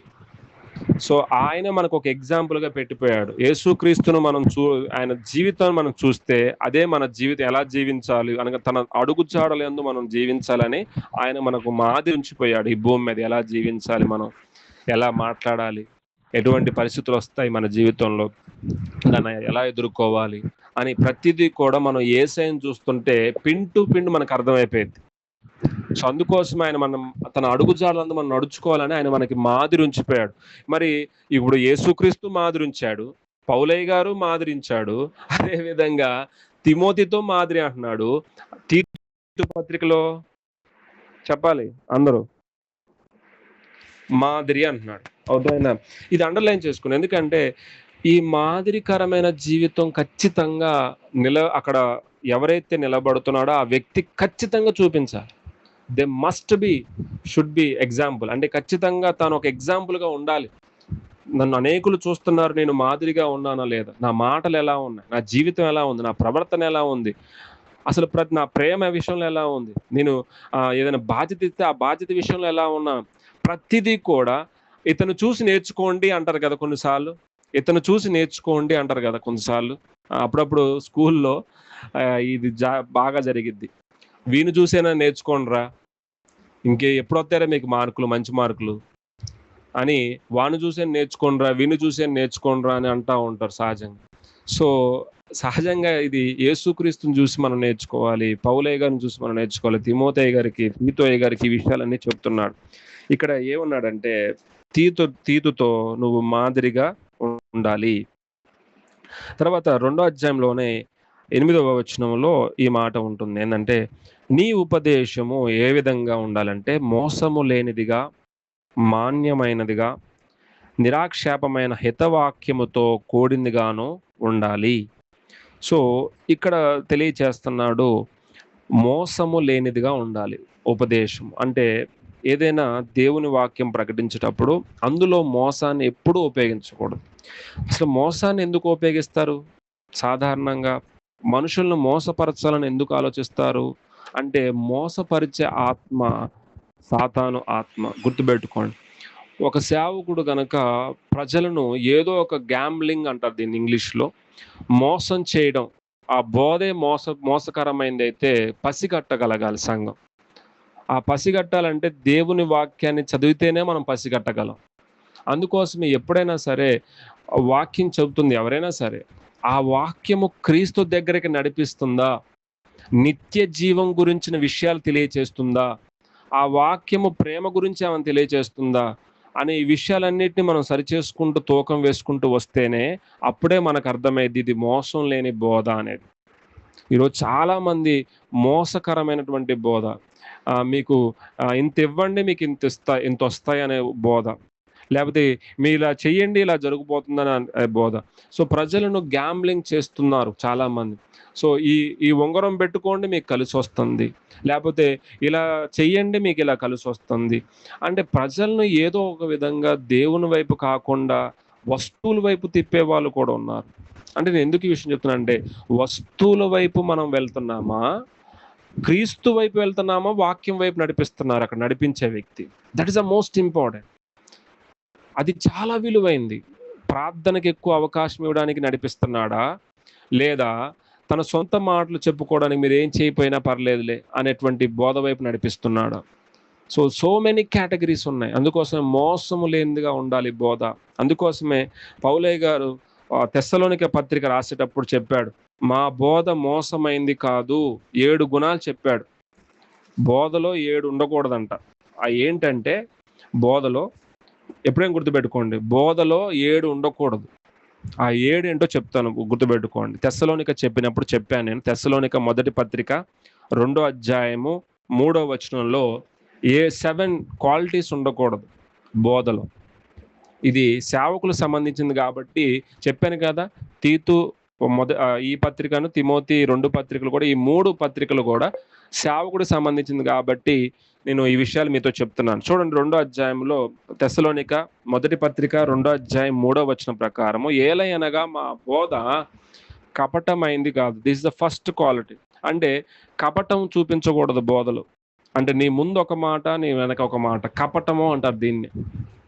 సో కపట ఆలోచనలు. సో జిత్తులు మారి నక్క అంటారు దాన్ని. కపట వేషాలు వేస్తుంది అది. సో అలా ఆ కపటమైన బోధ ఉండకూడదు అని అంటున్నాడు. కపటమైన అది తను రుజువుపరుస్తున్నాడు. మా బోధ కపటం కాదు.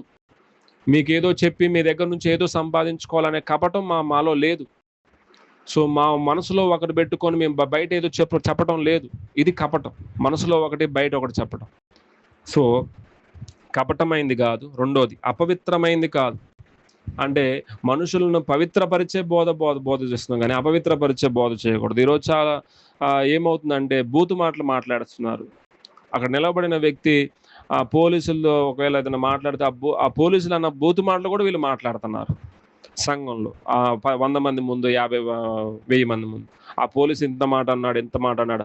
ఆ మాట సంఘాన్ని తీసుకొచ్చి ఎందుకు చెప్తున్నాం? That is not a good thing. ఎందుకంటే అది బయట పోలీస్ స్టేషన్లో మాట్లాడిన మాట, అది పోలీసుల వ్యాస, అది వాళ్ళు మాట్లాడారు. సరే, అది అక్కడ ఆ కంపుని తీసుకొచ్చి మందిరంలో ఎందుకు పెడుతున్నాం మనం? మనుషుల్లో ఏదో తిట్టేటప్పుడు వాళ్ళు ఇంత మాట అంటారు. ఆ మాట తీసుకొచ్చి సంఘంలో ఎందుకు పెడుతున్నారు? సాక్ష్యం చెప్పేటప్పుడు చాలా మంది నేను సాక్ష్యాల్లో వింటున్న మాట ఏం తెలుసా? వీళ్ళు ఏదో గొడవ పట్టుకున్నారు. ఆ గొడవలో ఏదో బూతు మాట అన్నారు. ఆ బూతు మాట తీసుకొచ్చి సంఘంలో చెప్తున్నారు. What is that? అది ఏం నడిపిస్తుంది అంటే మీకు తెలియకుండానే అపవిత్రత వైపు నడిపిస్తుంది. స్ట్రిక్ట్గా చెప్పాలి. So don't do this. అంటే మన మాట ఎలా బైబిల్లో ప్రసంగి గ్రంథంలో ఉంటుంది 5వ అధ్యాయం, నీ మాట కొద్దిగా ఉండాలి అని ఉంటుంది. ఎందుకంటే జాగ్రత్తగా ఉండాలి దేవుని మందిరంలో. అపవిత్రత ఉండకూడదు. అంటే అపవిత్రమైన బోధ అంటే మాటలు కూడా రానికూడదు. So that is the most important. Third character మోసయుక్తమైంది కాదు. మీకు ఏదో చెప్పి మిమ్మల్ని మోసపరచాలి అనేటువంటి ఆలోచనే ఉండకూడదు బోధలు. ద ఫోర్త్ క్యారెక్టర్ ఈజ్ ఇక్కడ ఫోర్త్ క్యారెక్టర్, మనుషులు సంతోషపెట్టే బోధ చేయకూడదు. దేవుని సంతోషపెట్టే బోధ చేయాలి. సో మనుషులు సంతోషపెట్టడం ఏంటంటే నీకు నచ్చింది మాట్లాడడం. నీకు నచ్చింది మాట్లాడితే దేవుడు ఏనాడు సంతోషపడు. దేవునికి నచ్చింది మాట్లాడుతున్నప్పుడు నీ మనసు ఏమంటారంటే గొచ్చబడతా ఉంటుంది. ఎందుకంటే దేవుని వాక్యం అలాంటిది. చాలా మంది ప్రసంగికులు పిలుచుకొని వాళ్ళకేదో నచ్చింది మాట మాట్లాడాలని ఎక్స్పెక్ట్ చేస్తారు. ఇది మాట్లాడితే బాగుండు, అది మాట్లాడితే బాగుండు, ఈ అయ్యగారు ఇలా చెప్పడం ఏంటి, అయ్యగారు అలా చెప్పడం ఏంటి, వీళ్ళు ఎంతసేపటికి ఆ శాస్త్రులాగా పరిసయ్యలాగా మారిపోతూ ఉంటారు. దట్స్ నాట్ మీకేం చెప్పనుకున్నానంటే మనుషులను వాళ్ళు సంతోష పెట్టలేం. ఎందుకంటే మనుషులు ఎన్నో రకాల ప్రజలు, వాళ్ళందరినీ మనం సంతోష పెట్టలేం. కానీ ఒకటి మాత్రం గుర్తుపెట్టుకో, దేవుని సంతోష పెట్టాలి అనే బోధ చెయ్యి, వాక్యం చెప్పు చాలు. అప్పుడు ఆ దేవుడే వారికి అర్థమయ్యే విధంగా అనేక విషయాలు తెలియచేస్తాడు. ఇట్లా ఇది fourth character. The fifth character ఏంటంటే ఇచ్చకపు మాటలు. 5వ వచనంలో ఉంటుంది. ఇచ్చకపు అంటే ఇష్టం వచ్చినట్టు మాట్లాడడం, ఏదో నా సొంత మాటలు. ఇంకొంతమంది ఏందో వాక్యం చెప్పేటప్పుడు ఇక వాళ్ళ కుటుంబం గురించే మాట్లాడతారు, ఇక వాళ్ళ ఇంటి గురించే మాట్లాడతారు, ఇక వాళ్ళ జీవితంలో జరిగిన విషయాల గురించే మాట్లాడతారు. ఇంకా వేరే మాటలు ఇక బైబుల్లో ఇన్ని మాటలు ఉన్నాయి, అవన్నీ వద్దు వాళ్ళకి. ఇంక వాళ్ళ జరిగిన సంఘటనలు ఇంక ఇవే, ఆ గంట మొత్తం దానికి ఉపయోగిస్తారు చాలా మంది. So don't do that way. ఎందుకంటే ఇచ్చకప్పు మాటలు కాదు మాట్లాడాల్సింది బైబుల్ సంఘంలో. మనం ఇష్టమైన మాటలు కాదు, మన కుటుంబంలో జరుగుతున్న మాటలు కాదు, దేవుని గురించినటువంటి విషయాలు, దేవుని సంగతులు బోధించాలి మనం. ఓకే, తర్వాత ఇది 5th వన్.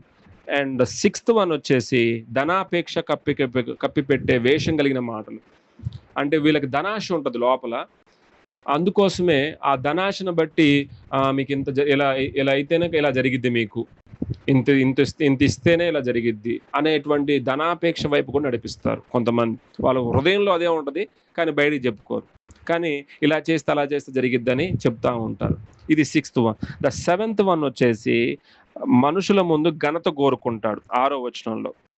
సో అధికారం చెడు సముద్రమైనను మీ వలన కానీ ఇతర వల్లే కానీ మనుషుల వలన కలుగు ఘనతను మేము కోరుకోలేదు. అంటే మనుషుల వల్ల ఏదో ఘనత వచ్చిద్ది అనేటువంటి బోధ చేయాలి. వాళ్ళకి ఇలా చేస్తే వాళ్ళను ఘనపరుస్తారు అనే మా బోధ ఇలాంటిది కాదు అని ఇక్కడ తిమోతితో అదే చెప్పాడు. నీ మాటలో నువ్వు అన్నిట్లో నీ ఉపదేశంలో అన్నిట్లో కూడా నువ్వు మాదిరి ఉండాలి. ఇక్కడ తీతుతో కూడా అదే అంటున్నాడు, నీ ఉపదేశం మోసం ఉండకూడదు.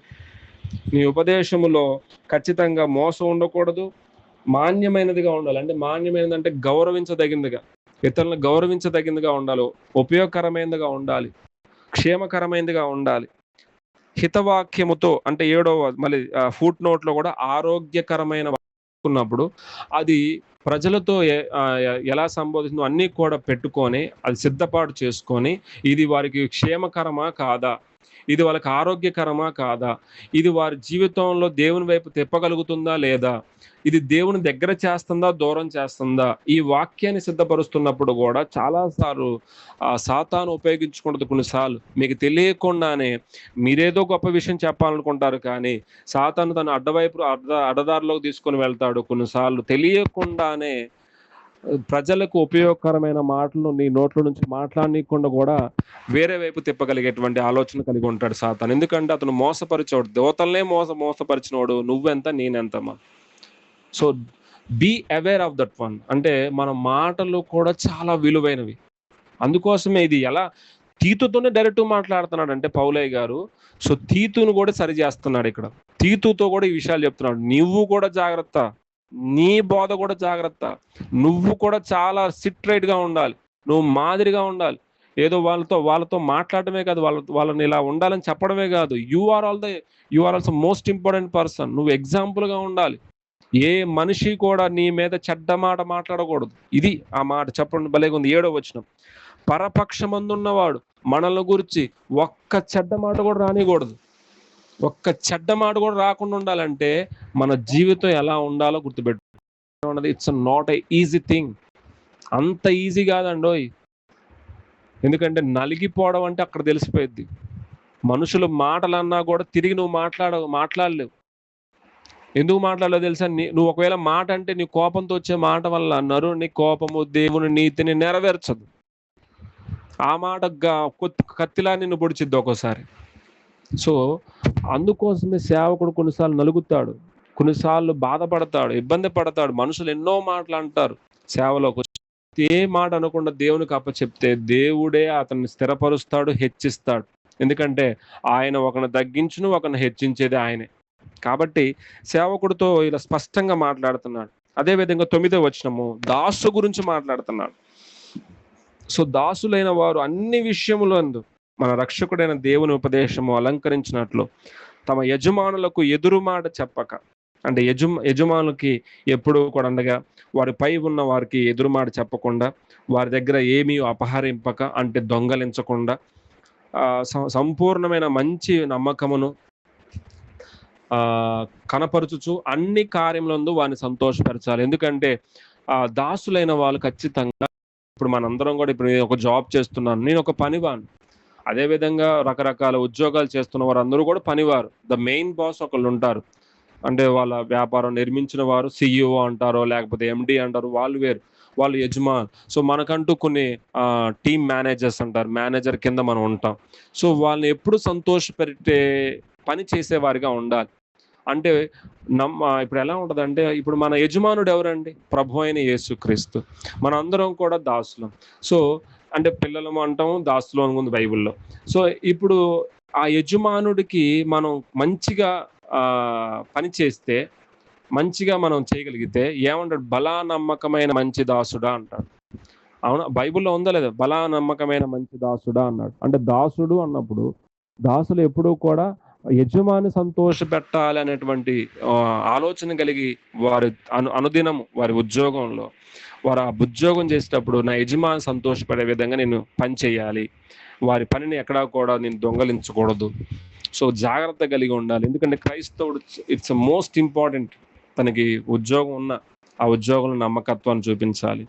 ఒకవేళ డబ్బులు ఒక్కోసారి కనపడ్డా కూడా నా దేవుడు నన్ను చూస్తున్నాడు అని ఆ దేవుడు బట్టి మనం అక్కడ దొంగలించే సమయం, మనకు అవకాశం ఉన్నా కూడా దాన్ని దొంగలించకుండా ఉండడం, అలా మనసే ఉండకపోవడం, ఇవన్నీ కూడా ఎప్పుడైతే నీ హృదయంలోకి బిల్ట్ అవుతాయో, అంటే ఆ లోపల కట్టబడతా ఉంటుందో, అప్పుడే నువ్వు దేవునికి ఇష్టమైన పాత్రగా నువ్వు మార్చబడతా ఉంటావు. తర్వాత ఇటు చూస్తే అన్ని కార్యముల తర్వాత వారికి లోబడవాలని హెచ్చరించు. 11 శుభప్రదమైన నిరీక్షణ నిమిత్తము మహిమ యొక్క ప్రత్యక్షత కొరకు ఎదురుచూచుచు ఈ లోకములో స్వస్థ బుద్ధితోనూ నీతితోనూ భక్తితోనూ బ్రతికిచుండవలని మనకు బోధించుచున్నది. ఇక్కడ తెలియజేస్తున్నాడు ఒక మాట ఏంటంటే, ఆ దేవుని ప్రత్యక్షమైనప్పుడు, అంటే మనుషులందరికీ రక్షణకరమైనటువంటి, సమస్త మనుషులకు రక్షణకరమైన, ఇప్పుడు ఈ రక్షణ అనేది ఒక ఇశ్రాయేలు ప్రజలకు కాదు, ఒక గ్రీకు ప్రజలకు కాదు, ఒక ఇశ్రాయేలు చుట్టూ ఉన్నటువంటి సమరయులకే కాదు, భూ దిగంతముల వరకు అని బైబిల్లో అపోస్తులతో ఎలా వాగ్దానం చేశాడో, ఇది సమస్త మనుషులకు రక్షణకరమైనటువంటి వార్త. సో ఈ రక్షణకరమైన దేవుని కృప ప్రత్యక్షమై మనము దేని నుంచి భక్తిహీనతను, ఈలోహ సంబంధమైన దురాశలను విసర్జించాలి. అలా విసర్జించినప్పుడే శుభప్రదమైన నిరీక్షణ నిమిత్తం, అంటే ఇదంతా కూడా బైబిల్లో ఏం తెలియజేస్తుంది అంటే, మనకు ఒక నిరీక్షణ ఉంది, మనం ఆ రాకడ కొరకు ఎదురు ఉంది, అలాగే మనల్ని మహిమపరచాలని దేవుడు ఆశపడుతున్నాడు. So we are waiting for that glory. అంటే మనందరం కూడా ఆ రాకడలు ఎత్తబడాలని ఆయన కొరకు ఎదురు చూస్తున్నాం. ఆ మహిమ రాజ్యంలో మనం ఉండాలని మనం ఎదురు చూస్తున్నాం. అది శుభప్రదమైన నిరీక్షణ. అందుకోసమే ఇది అండర్లైన్ చేసుకోండి. ఇప్పుడు చదివేది అనగా, బైబిల్లో యేసుక్రీస్తు దేవుడు అని ఎక్కడుందని కొన్నిసార్లు ప్రశ్నిస్తూ ఉంటారు. అందులో ఇది ఒక రిఫరెన్స్. అనగా మహాదేవుడును, మామూలు దేవుడు కాదు, మహాదేవుడును మన రక్షకుడైన యేసుక్రీస్తు మహిమ యొక్క ప్రత్యక్షత కొరకు ఎదురు చూచుచు ఈ లోకంలో స్వస్థ బుద్ధితోనూ నీతితోనూ భక్తితోనూ బ్రతికిచుండవలనికి మనకు బోధించుచున్నది. సో ఇక్కడ అద్భుతమైనటువంటి విషయం చెప్పాడు ఏంటంటే, మనం ఆ మహాదేవుడు ఎవరో కాదు, మన ప్రభు అయిన యేసుక్రీస్తు, ఆయన మన రక్షకుడైన యేసుక్రీస్తును మహిమ యొక్క ప్రత్యక్షత కొరకు మనం ఎదురు చూస్తున్నాం. అంటే ఆ మహిమ కొరకు ప్రత్యక్షత కొరకు ఎదురు చూడటం అంటే ఆయన రాకడ కొరకు ఎదురు చూస్తున్నాం మనం. We are all are waiting for the second coming of Christ. అంటే ఆ యేసుక్రీస్తు ఎప్పుడు రావనై ఉన్నాడో అని, ఆయన ఆ మహిమలో ఎప్పుడు చేరతామో ఆ సందర్భం కోసం ప్రతి క్రైస్తవుడు ఎదురు చూస్తున్నాం. ఆ విషయాన్ని చెప్తున్నాడు. సో అందుకోసమే మనం భక్తితో బ్రతికిచుండవలని మనకు బోధించుచున్నది అని చెప్పి, ఆయన సమస్తమైన దుర్నీతి నుండి మనల్ని విమోచించాడు. యేసుక్రీస్తు ప్రభువారు ఏం చేశారు అంటే, దుర్నీతి నుండి మనల్ని విమోచించాడు. దుర్నీతి అనేది ఏంటంటే ఈ భూమి మీద మన నీతి కార్యములు మురికి గుడ్డ వలె ఉన్నట్లుగా మన కార్యములన్నీ దుర్నీతి కార్యములు అంటాం. సో దీనిని అంటే సాతాను చెప్పినట్టుగా మనం జీవించాం అనేక సార్లు. సో అందుకోసమే ఈ దుర్నీతి జరిగించేవారందరూ దుర్నీతి నుండి మనల్ని విమోచించడమే కాకుండా సత్క్రియలు అందాసక్తి గల ప్రజలను తన కోసము పవిత్రపరుచుకొని తన సొత్తుగా చేసుకున్నటకు తన్ను తాను మన కొరకు అర్పించుకొనెను. సో ఇక్కడ యేసుక్రీస్తు రాకడ కొరకు ఎదురు చూస్తున్నామని చెబుతూనే అసలు ఆ యేసుక్రీస్తు మన కొరకు ఏం చేశాడో కూడా చెప్పాడు పౌలయ్య గారు. ఎందుకు ఈ విషయం మీకు తెలియజేస్తున్నానంటే అసలు ఆ యేసుక్రీస్తు మనకు చేసింది ఏంటంటే మన సమస్తమైన దుర్నీతి నుండి, అంటే ప్రతి దుర అలవాట్లు కానీ, ప్రతి దుష్ట కార్యములు కానీ, ప్రతి ఆలోచన దుష్ట ఆలోచన అన్నిటి నుంచి ఆయన ఏం చేశాడు? విమోచించాడు. అంటే దాని నుంచి విడిపించాడు.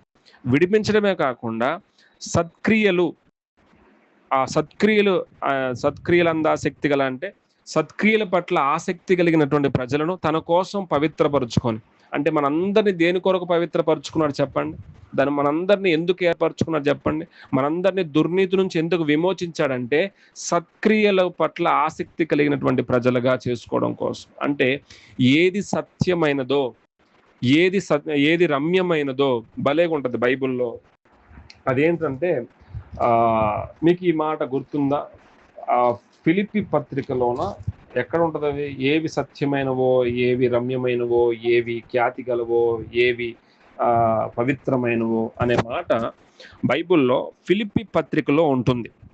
ఫిలిప్పి పత్రికలో 4:8 ఉంటుంది. సహోదరులారా, ఏ యోగ్యత అయినను మెప్పైనను ఉండిన ఎడల ఏవి సత్యమైనవో, ఏవి మాన్యమైనవో, ఏవి న్యాయమైనవో, ఏవి పవిత్రమైనవో, ఏవి రమ్యమైనవో, ఏవి ఖ్యాతి గలవో వాటి మీద ధ్యానం ఉంచుకొనుడి.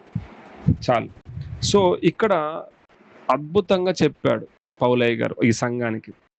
ఏవి యోగ్యతో, అసలు ఏది మెప్పు, ఇది నిజంగా నా దేవునికి మెప్పు కలుగుతుందా, ఇది సంఘానికి ఉపయోగకరమైందేనా?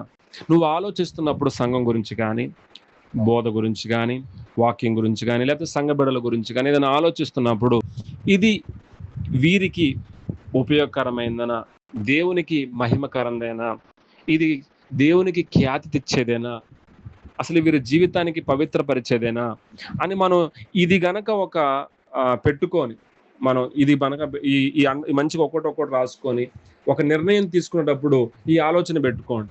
నిజంగా నా ఆలోచన దేవునికి మహిమకరంగా ఉందా, లేదా ఏదైనా నా ఆలోచన ఇప్పుడు నా సంఘంలో తీసుకుపోయే ఈ ఆలోచన ఇవి దేవునికి ఏదైనా ఖ్యాతి తెచ్చేదిగా ఉందా అనేది ప్రతిదీ కూడా మనం ఆలోచిస్తున్నప్పుడే దేవుడు మనకి తెలియచేస్తాడు. అంటే ఏది సత్యమైందో, ఏది రమ్యమైందో అప్పుడు మనకు తెలిసిపోయేది. ఎందుకంటే మనమే అండి బైబిల్ చదువుతున్న మనకే తెలియకపోతే ఇంకా దేనికి తెలిసిద్ది? అందుకోసం బైబిల్లో మీ ఎదుట మేలును, జీవమును, మరణమును, కీడును పెట్టేశాను, అది మీ ఇష్టం. You can choose anything. మీరు ఏదైనా తీసుకోవచ్చు, మీరు ఏ మార్గమైనా తీసుకోవచ్చు అని చెప్తున్నాడు కదా ద్వితీయోపదేశంలో. అలా మాట్లాడుతున్నప్పుడు ఇక్కడ అదే చెప్తున్నాడు. సత్క్రియలు ఆసక్తి కలిగినటువంటి ప్రజలు కోసం వాళ్ళందరినీ పవిత్రపరిచాడు. దేని పట్ల వాళ్ళ ఆసక్తి కనపరచాలి? సత్క్రియల పట్ల. అంటే సత్క్రియలు అంటే మంచి క్రియలు అని చెప్పాలి. సత్ అంటే మంచి క్రియలు. మంచి క్రియలు అనేది దేని పిలువబడతాయి అంటే ఇతరులకు ఉపయోగకరమైనది, సంఘానికి ఉపయోగకరమైనది, దేవునికి మహిమ తెచ్చేది, ఇవన్నీ కూడా సత్క్రియల కిందకు వస్తుంది. సో ఇక్కడ చెప్తూనే అందుకోసమే మన కోసం ఆయన సొత్తుగా ఉండడం కోసమే దీన్ని మనం అందరి కోసం తాను అర్పించుకున్నాడు. యేసు చేసి బలియాగం కూడా ఇక్కడ మాట్లాడుతున్నాడు. చివరిగా వీటిని గూర్చి బోధించుచు, హెచ్చరించుచు, సంపూర్ణ అధికారముతో దుర్బోధను ఖండించుచుండము, నిన్నెవరిని తృణీకరింపనీయకము. సో తీతుకు ఒక బాధ్యత ఇచ్చాడు. ఇప్పుడు నేను చెప్పిన ఈ 2వ అధ్యాయం మొత్తం కూడా మీకు ఒక సంఘం గురించే మాట్లాడాడు. సంఘంలో ఉన్నటువంటి బిడ్డలు ఉంటారు కదా, వృద్ధులు ఉంటారు, వృద్ధ స్త్రీలు ఉంటారు, యవ్వన స్త్రీలు ఉంటారు, యవ్వన పురుషులు ఉంటారు, అదేవిధంగా దాసులు ఉంటారు. మరి అదేవిధంగా సంఘానికి చెప్తున్నటువంటి సేవకుడు జీవితం ఆదర్శంగా ఉండాలి అని అనేక విషయాలు చెప్తున్నాడు. నేను ఒక 9 రాశాను, ఆ 9 మీతో చెప్తాను. 1 వృద్ధుల గురించి రాశాడు. ఈ యొక్క తీతు 2వ అధ్యాయము వృద్ధుల గురించి రాశాడు. రెండోది వృద్ధ స్త్రీల గురించి రాశాడు. మూడోది యవ్వన స్త్రీల గురించి రాశాడు. నాలుగోది యవ్వన పురుషుల గురించి రాశాడు.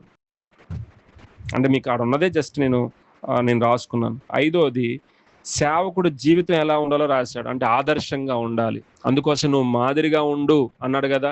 అందుకని సేవకుడు జీవితం, ఒక సేవకుడు అన్నాడు అతని జీవితమే అతని మొదటి ప్రసంగం అవుతుందంట. సేవకుడు అతని జీవితమే అతని మొదటి ప్రసంగం అంట. ఒక సేవకుడు ఇలా వివరించాడు ఈ మాట, మాదిరి ఉండడం అంటే చెప్పిన మాట. తర్వాత దాసుల గురించి చెప్పాడు. ఆరోది దాసుల గురించి చెప్పాడు. ఏడోది సేవకుని యొక్క అధికారం. ఇప్పుడు మనం చదివిన 15వ వచనం అనేది అధికారం. అది 7వ వచనం అనేది అధికారం, సేవకుని అధికారం. 15వ వచనం చదివాం కదా, 15వ వచనం. వీటిని గురించి బోధించుచు హెచ్చరించుచు సంపూర్ణ అధికారముతో దుర్బోధన ఖండించాలి. కొన్నిసార్లు సంఘంలో దుర్బోధ వస్తుంది.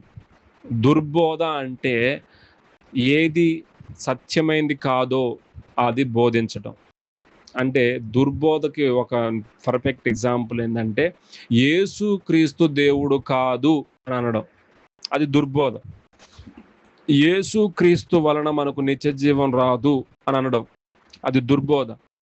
యేసు క్రీస్తు ఒక ప్రవక్తే గాని దేవుడు కాదు అని చెప్పడం, అది దుర్బోధ. ఇట్లా యేసు క్రీస్తుకు వ్యతిరేకంగా చేసే బోధ ఏదైనా కూడా అది దుర్బోధే. ఎందుకంటే సత్యము అంటేనే యేసుక్రీస్తు ప్రభు, సత్యము అంటేనే వాక్యము. ఇక అసలు యేసుక్రీస్తే ఆడ కనపడకపోతే నువ్వు బోధించేది ఏంది అసలు ఆడ? ఇంక దేని గురించి నువ్వు బోధిస్తున్నావు? So that is the most important. దుర్బోధ అనేది దట్స్ ద మోస్ట్ ఇంపార్టెంట్. దుర్బోధ నువ్వు ఖండించాలి. అంటే యేసుక్రీస్తుకు వ్యతిరేకంగా కొన్ని మాటలు మాట్లాడుతున్నప్పుడు కానీ, వాక్యానికి వ్యతిరేకంగా మాట్లాడే వాళ్ళు కానీ, వాక్యాన్ని వక్రీకరించే వారిని మాట్లాడుతున్నప్పుడు కానీ వాటిని ఖండించేవారు కూడా ఉండాలి. So be aware of that. అంటే తీతుకి ఎన్నో బాధ్యతలు ఉన్నాయి. బోధించడం ఒక బాధ్యత, రెండోది హెచ్చరించడం ఒక బాధ్యత, మళ్ళీ సంఘం అంతా సిట్రేట్ చేయడం ఒక బాధ్యత, ఇప్పుడేమో దుర్బోధను ఖండించడం కూడా ఒక బాధ్యత. అంటే ఆ బోధ సరిగా లేకపోతే కుటుంబాలే నాశనం అయిపోతాయి.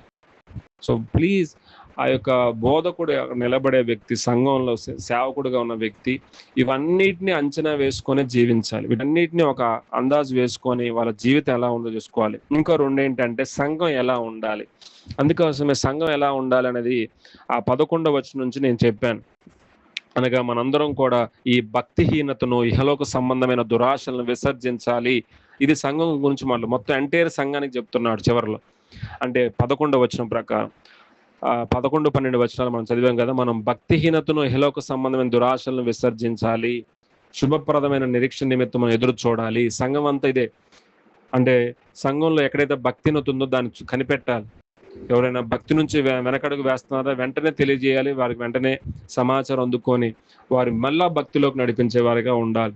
రెండవది ఇహలోక సంబంధమైన దురాశలు ఉంటాయి. అనగా ఈ లోకంలో కొన్ని దురాశలు మనం వేలుబడి చేస్తూ ఉంటాయి. ఇది చేసుకో, ఇది ఇలా ఉంటే బాగుంటుంది, అలా ఉంటుందో బాగుంటుంది, ఇలా చేస్తే నాకు ఇలా ఉండబుద్ధి అవుతుంది, నాకు ఇలా ఉండబుద్ధి అవుతుందని చాలాసార్లు ఇహలోక సంబంధమైన దురాశలు మనల్ని ఏలుబడి చేస్తూ ఉంటాయి.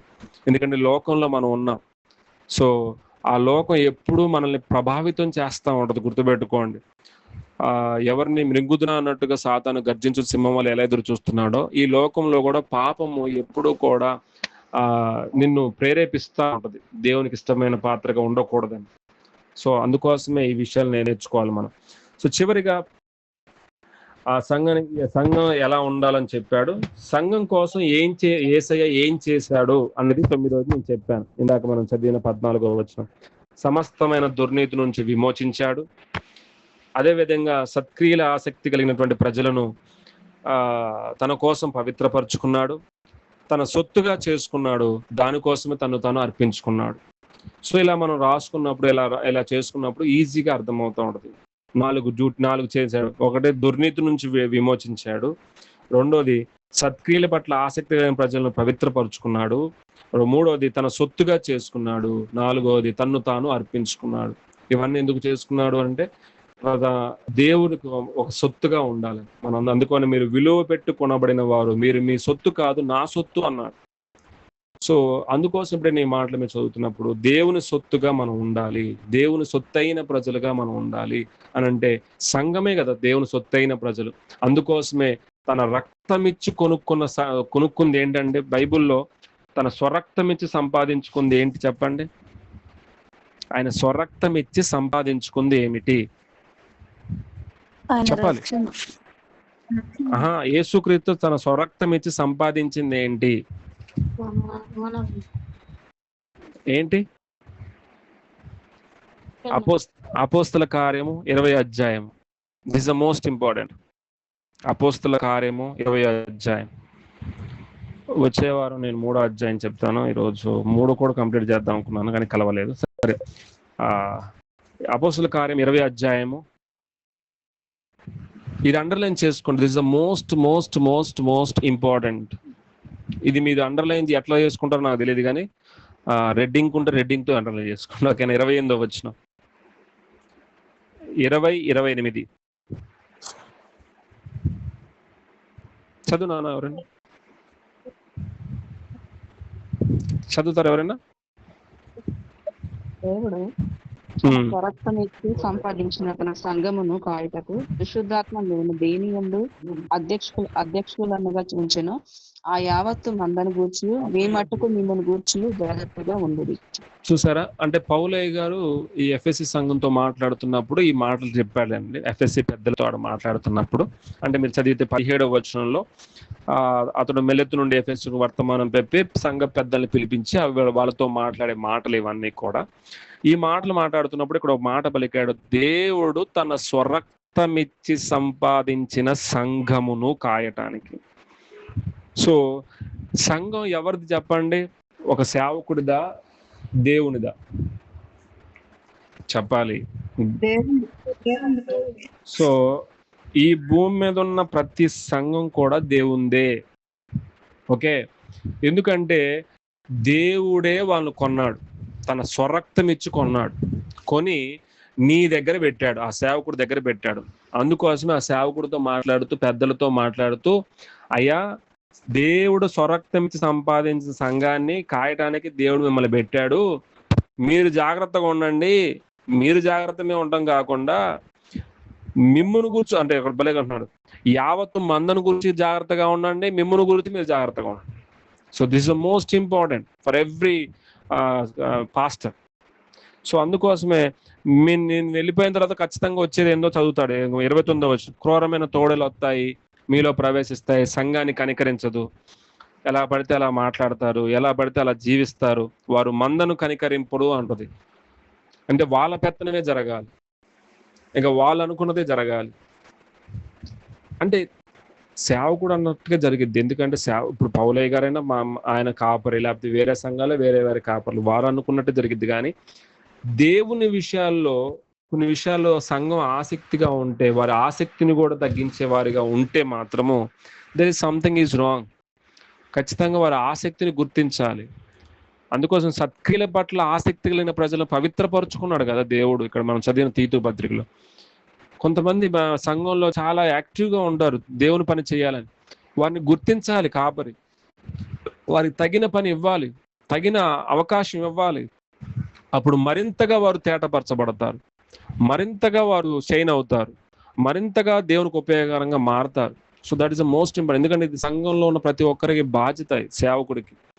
సో బోధించాలి, హెచ్చరించాలి, అదేవిధంగా దుర్బోధను ఖండించాలి, అదేవిధంగా నిన్ను ఎవరిని తృణీకరింపకుండా నువ్వు జీవించాలి. ఇక 3వ అధ్యాయంలో అంటే మనం సంఘం బయట ప్రజలు ఎవరండి? అధికారులు, ప్రభుత్వ అధికారులు, వీళ్ళుంటారు కదా. మరి వారితో మనం ఎలా ఉండాలి అంటే 3వ అధ్యాయం, అధిపతులకును అధికారులకు లోబడే విధేయులుగా మనం ఉండాలి. ఎందుకు ఈ మాట రాస్తున్నాడంటే, మనం చాలాసార్లు మనం దేవుణ్ణి నమ్మాం కదా, ఇక మనకి బయట వాళ్ళతో ఎందుకు, వాళ్ళకి మనం రెస్పెక్ట్ ఇవ్వాలా. కొన్నిసార్లు ఎమ్మెల్యేస్ సంఘంలో ఒక సంఘానికి వస్తారు, వారు చెప్పాలనుకుంటారు, ఓట్ల సమయంలో వస్తారు కొన్నిసార్లు. సో వాళ్ళని మనం గౌరవించాలి, ఎందుకంటే వాళ్ళు ప్రభుత్వ అధికారులు, వారి కింద ఒక సిస్టమ్ ఉంది, ఒక మండలం ఉంటుంది. సో వాళ్ళు మనం గౌరవించాలి. మనం కొన్నిసార్లు గౌరవించి వారితో మాట్లాడాలి, కానీ కొన్నిసార్లు వాక్యం చెప్పేటప్పుడు ఒకసారి వచ్చినప్పుడు కానీ కాసేపు కూర్చోండి అయ్యగారు, మేము మీకు సమయం ఇస్తామని వాళ్ళకి చెప్తే, వాళ్ళకి ప్రేమతో చెప్తే చాలు. ఒక 5 నిమిషాల్లో మేము సమయం ఇస్తాం, కుసేపు కూర్చోండి అన్నప్పుడు కూర్చొని, అయ్యా సరే మీరు ఏదైతే చెప్పాలనుకున్నా చెప్పండి అని గౌరవించి మాట్లాడే విధంగా ఉండాలి. సంఘం బయట అధికారులు ఎవరైతే ఉన్నారో, పంచాయతీ వాళ్ళు కానీ, లేకపోతే సర్పంచ్ గారు కానీ, లేకపోతే ఎమ్మెల్యేస్, ఎంపీస్, ప్రతి ఎవరైనా సరే ఆ ప్రభుత్వ అధికారులు ఎవరైనా కానీ, వారందరికీ మనం లోబడి ఉండాలి, విధేయత చూపించాలి అని చూపించాడు. సో సంఘం విధేయతగా ఉండాలి వారి పట్ల, ప్రతి సత్కారం చేయడానికి సిద్ధపడి ఉండాలి, మనుషులందరి అలా సంపూర్ణమైన సాత్వికం కనపరచాలి, ఎవరిని దూషించకూడదు, జగడమాడకూడదు, శాంతులై ఉండాలి. అంటే ఇది సంఘము బయట. ఇప్పుడు దాకా నేను చదివిన 2వ అధ్యాయం మొత్తం కూడా సంఘం లోపల, ఇప్పుడు సంఘం బయట 3వ అధ్యాయం అనేది. ఎప్పుడైనా ఇట్లా గుర్తుపెట్టుకోండి, నేను విభజిస్తుంది ఏంటంటే, ఫస్ట్ 1వ అధ్యాయంలో సంఘంలో ఉన్న బోధ సరి చేస్తున్నాడు, లోపంగా ఉన్న వాటిని దిద్దుతున్నాడు కదా, పెద్దలు నియమించాడు కదా, అంటే సంఘంలో బోధని పెద్దలను నియమిస్తున్నాడు, సరైన వ్యక్తులను నిలబెడుతున్నాడు. 2వ అధ్యాయం సరికి సంఘంలో సరైన జీవితం, అంటే సంఘంలో ఉన్న వారు సరైన జీవితం జీవించాలని, ఇప్పుడు సంఘం బయట ఈ సంఘస్థులు ఎలా ఉండాలి అది చెప్తున్నాడు. ఓకేనా? సంఘం బయట మనం చూసేది అధికారులు, ప్రభుత్వ అధికారులు, ఇలా మనుషులు, పెద్ద మనుషులు ఉంటారు, వాళ్ళందరినీ మనం గౌరవించాలి. అదేవిధంగా గౌరవించడమే కాకుండా మనుషులందరిలో సంపూర్ణమైన సాత్వికము. గుర్తుపెట్టుకోండి, బైబిల్లో అతని వంటి సాత్వికుడు ఎవడూ లేడు. బైబిల్ మొత్తంలో అతని వంటి సాత్వికుడు ఎవడూ లేడు. ఎవరు చెప్పండి? Very good. సో మోషే వంటి సాత్వికుడు ఎవరూ లేరని ఎవరు చెప్పారో తెలుసా? ఆ మాట పలికింది ఎవరు? మనుషులు పలికారా, దేవుడు పలికారా? ఎవరికైనా గుర్తుందా మోషే వంటి సాత్వికుడు లేడు అని బైబుల్లో ఎక్కడుందో ఎవరైనా చెప్పగలరా? నేను ఎట్లనే అడుగుతారు, మీకు రెఫరెన్స్ తెలుసా అని అడుగుతారు. తెలుసు అంటే తెలుసు అని చెప్పండి, తెలియదంటే తెలియదు అని చెప్పండి. చెప్పాలి. ఎవరికైనా గుర్తుందా మోషే వంటి సాత్వికుడు లేడు అని యేసయ్య స్టేట్మెంట్ ఇచ్చింది? ఎవరికైనా గుర్తుందా? నిర్గమాకాండంలో బ్రదర్. రైట్. ఇంకా ఎవరైనా ఇంకా ట్రై చేయండి, చూద్దామా. మోషే వంటి సాత్వికుడు, లేకపోతే నా ఇల్లంతటిలో నమ్మకమైన వాడు.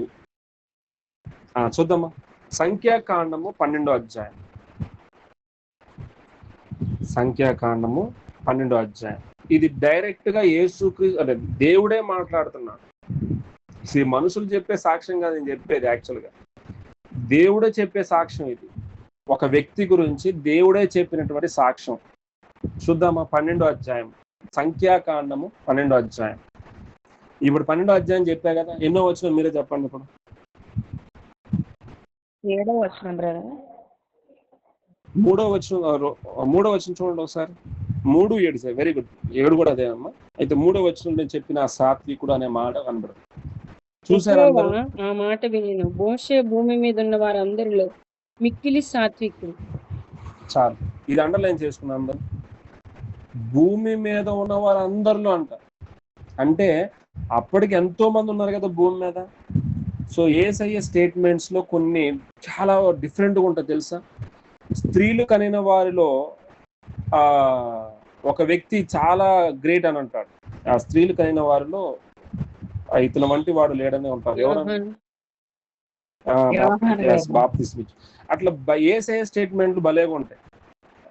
యోబు గురించి మాట్లాడేటప్పుడు కూడా తూర్పు దేశం మొత్తంలో ఇలాంటి వాడు లేడంటాడు యోబు గురించి మాట్లాడేటప్పుడు. సో ఈ దేవుడు మెన్షన్ చేసేటప్పుడు మొత్తాన్ని చూస్తాడు, ఆయన విజన్ అలాంటిది. సో చూడండి, భూమి మీద ఉన్న వాళ్ళు అంటే అప్పటికి ఎన్ని కోట్ల మంది ప్రజలు ఉంటారు. అప్పటికే చాలా మంది ప్రజలు, ఇశ్రాయేల్ ప్రజలు 20 లక్షల మంది. అంటే ఇటు ఐగుప్తు ఏంది, ఎన్ని దేశాలు, అన్ని దేశాల్లో ఎంతమంది ప్రజల్లో ఒక్కని చూశాడు దేవుడు. మోషే వంటి సాత్వికుడే లేడంట.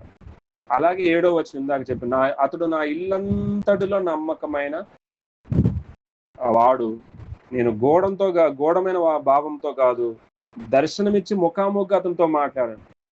సో అతనితో మాట్లాడినట్టు ఆ యెహోవా స్వరూపమును నిదానించి చూచును. సో అతని వంటి వాడు లేడని బైబిల్ చెప్తుంది, తెలుసా మీకు? ద్వితీయోపదేశ కాండం అతని మరణం తర్వాత అతనితో ఒక మాట మాట్లాడాడు. ద్వితీయోపదేశ కాండము 34 చివరి మాట ఎవరైనా చదువుతారు? ద్వితీయోపదేశ కాండం 34 చివరి మాట ఏముంది? 34 చివరి మాట ఏముందమ్మా? ఎవరైనా చదువుతారా? 12వ వచనము. వాటి విషయంలో ఆ బహు బలమంతటి విషయంలో మోషే ఇశ్రాయేలు జనులందరి కన్నుల ఎదుట కలుగు చేసిన మహాభయంకర కార్యముల విషయంలోను యెహోవాను ముఖాముఖిగా ఎరిగిన మోషే వంటి ఇంకొక ప్రవక్త ఇశ్రాయేల్లో ఇది వరకు పుట్టలేదు. అసలు ఇది వరకు పుట్టలేదండి, ఇంతవరకు ఎవడూ పుట్టలేదు. సో అర్థమైందా? సో అటువంటి ప్రవక్త అసలు లేడుగా అన్నట్టుగా మోషే ముఖాముఖిగా మాట్లాడటం కానీ, సో అతని గురించి ఇంత అద్భుతమైనటువంటి స్టేట్మెంట్. అంటే నేను ఎందుకు ఈ విషయం చెప్పానంటే, ఇప్పుడు సంఘము సాత్వికత్వాన్ని చూపించు. ఎందుకంటే ఆత్మఫలముల్లో ఒక ఫలం ఏంటమ్మా? ఎవరు చెప్తారు? ఆత్మఫలముల్లో ఒక ఫలం సాత్వికం. సో 9 ఫలాలు గుర్తున్నాయి ఎవరికైనా? ప్రేమ, సంతోషం, ఎవరు చెప్పండి? సమాధానం, దీర్ఘశాంతం, ఇంకా దయాళత్వము, మంచితనము, విశ్వాసము, ఇంకా సాత్వికము, ఆశా నిగ్రహం. సో గలతీలు 5:22 మీ అందరికీ తెలుసు రిఫరెన్స్ కూడా. ఓకే, సో ఈ యొక్క ఆత్మ ఫలముల్లో సాత్వికము అనేది దేవుడు మోషేలో చూశాడు. ఇప్పుడు సంఘంలో చూడాలనుకుంటున్నాడు. ఎవరిలో చూడాలనుకున్నాడు? సంఘంలో చూడాలనుకున్నాడు. ఈ సంఘంలో సంఘ ప్రజలు బయటికి వెళ్ళినప్పుడు సంఘం వెలుపటి వారి ఎడల సాత్వికాన్ని చూపించాలి. ఎందుకంటే ఆడు చెప్తూ శాంతులనై ఉండవాలి, ఎవరిని దూషించకూడదు. అమ్మ, నీకు నచ్చినట్టు జీవించడానికి సంఘంలో ఉన్న వాళ్ళు ఓకే, కానీ నీకు నచ్చినట్టు జీవించడానికి బయట వాళ్ళు ఉండరు. గుర్తుపెట్టుకోండి, మీ సంఘం బయట మనకు నచ్చినట్టు ఎవడు ఉండడు, వాడికి నచ్చినట్టు ఉంటారు. సో కాబట్టి నువ్వు బయటకు వెళ్ళిన తర్వాత వాళ్ళు ఎట్టున్నారు, వీళ్ళు అట్టున్నారు అని దూషించకూడదు. కొన్నిసార్లు గొడవలకు వెళ్తూ ఉంటారు. సంఘంలో చాలా ఆత్మీయురాలు, ఆమె అన్య భాషల్లో కూడా మాట్లాడిద్ది. ఇక సంఘం బయటకు వెళ్ళిన తర్వాత ఆ బిందెలు బట్టే కాడ, వాటర్ కాడ పచ్చి బూతు మాటలు మాట్లాడుతుంది. ఏమందాం రావని? సంఘంలో కొత్తేనేమో పరిశుద్ధాత్ముడు అన్ని భాషల్లో మాట్లాడుతుంది, సంఘం బయటకు వెళ్ళిన తర్వాతనేమో మొత్తం దూషణకరమైన మాటలు మాట్లాడుతుంది. మరి ఏమన్నాం వారిని? ఎందుకంటే సాత్వికము అనేది శాంతుల్నే ఉండాలి, ఎవరిని దూషించే వారిగా ఉండకూడదని చెప్తూ ఉన్నారు. కొన్ని కేటగిరీస్ ఇచ్చాడు మనుషులందరి ఎడల. సంపూర్ణ సాత్వికంలో కూడా సంపూర్ణత్వాన్ని పొందాలి మనం.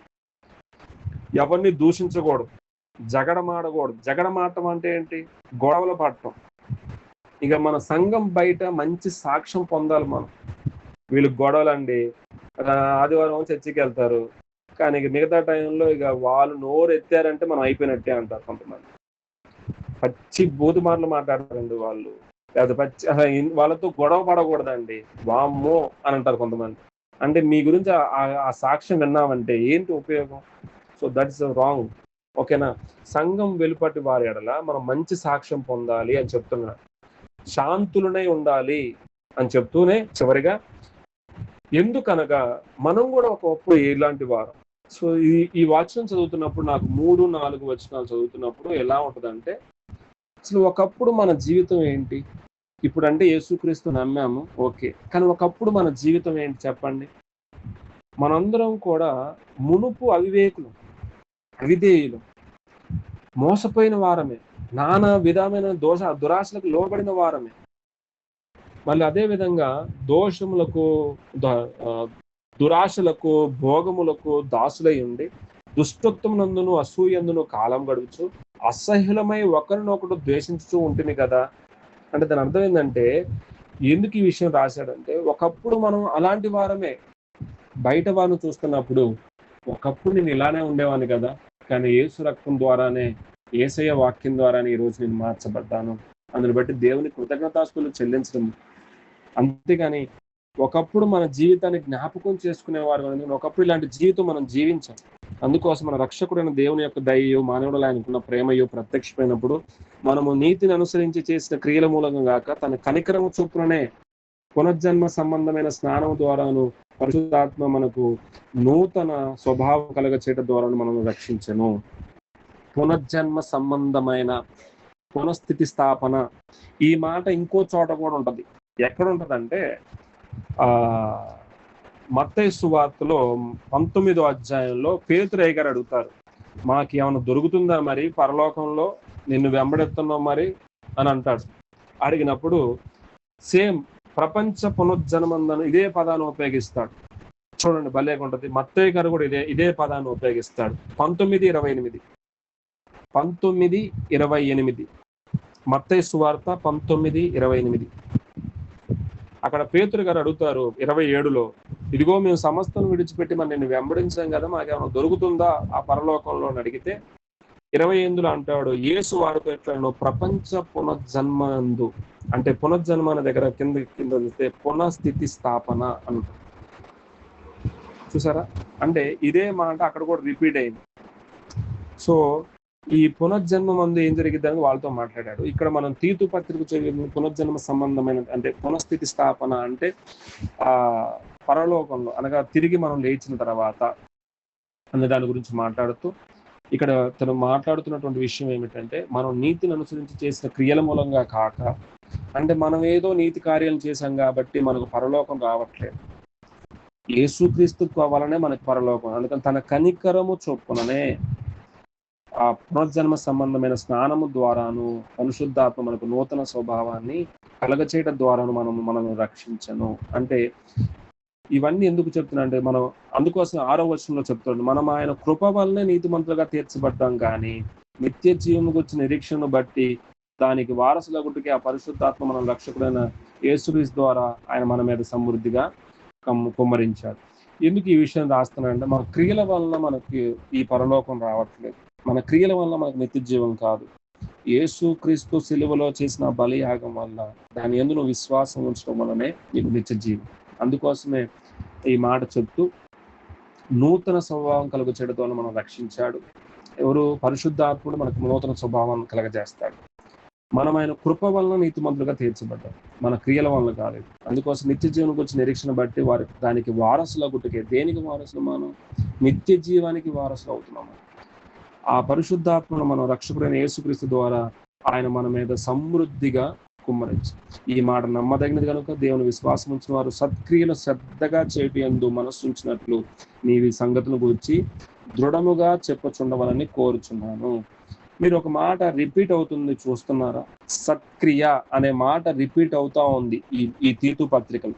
అనేక సార్లు రిపీట్ అయింది. నేను లెక్క పెడితే 6 సార్లు వచ్చింది సత్క్రియలు అని. ఇప్పుడు 3వ అధ్యాయంలోనే మొదటి వచనంలో 2వ వచనంలో ప్రతి సత్కార్యము అన్నాడు. ఇప్పుడు ఈ 3వ అధ్యాయంలోనే ఇప్పుడు 8వ వచనంలో ఈ మాట నమ్మిదను కనుక దేవుని యందు విశ్వాసం ఉంచిన వారు సత్క్రియలు అని ఉన్నాడు.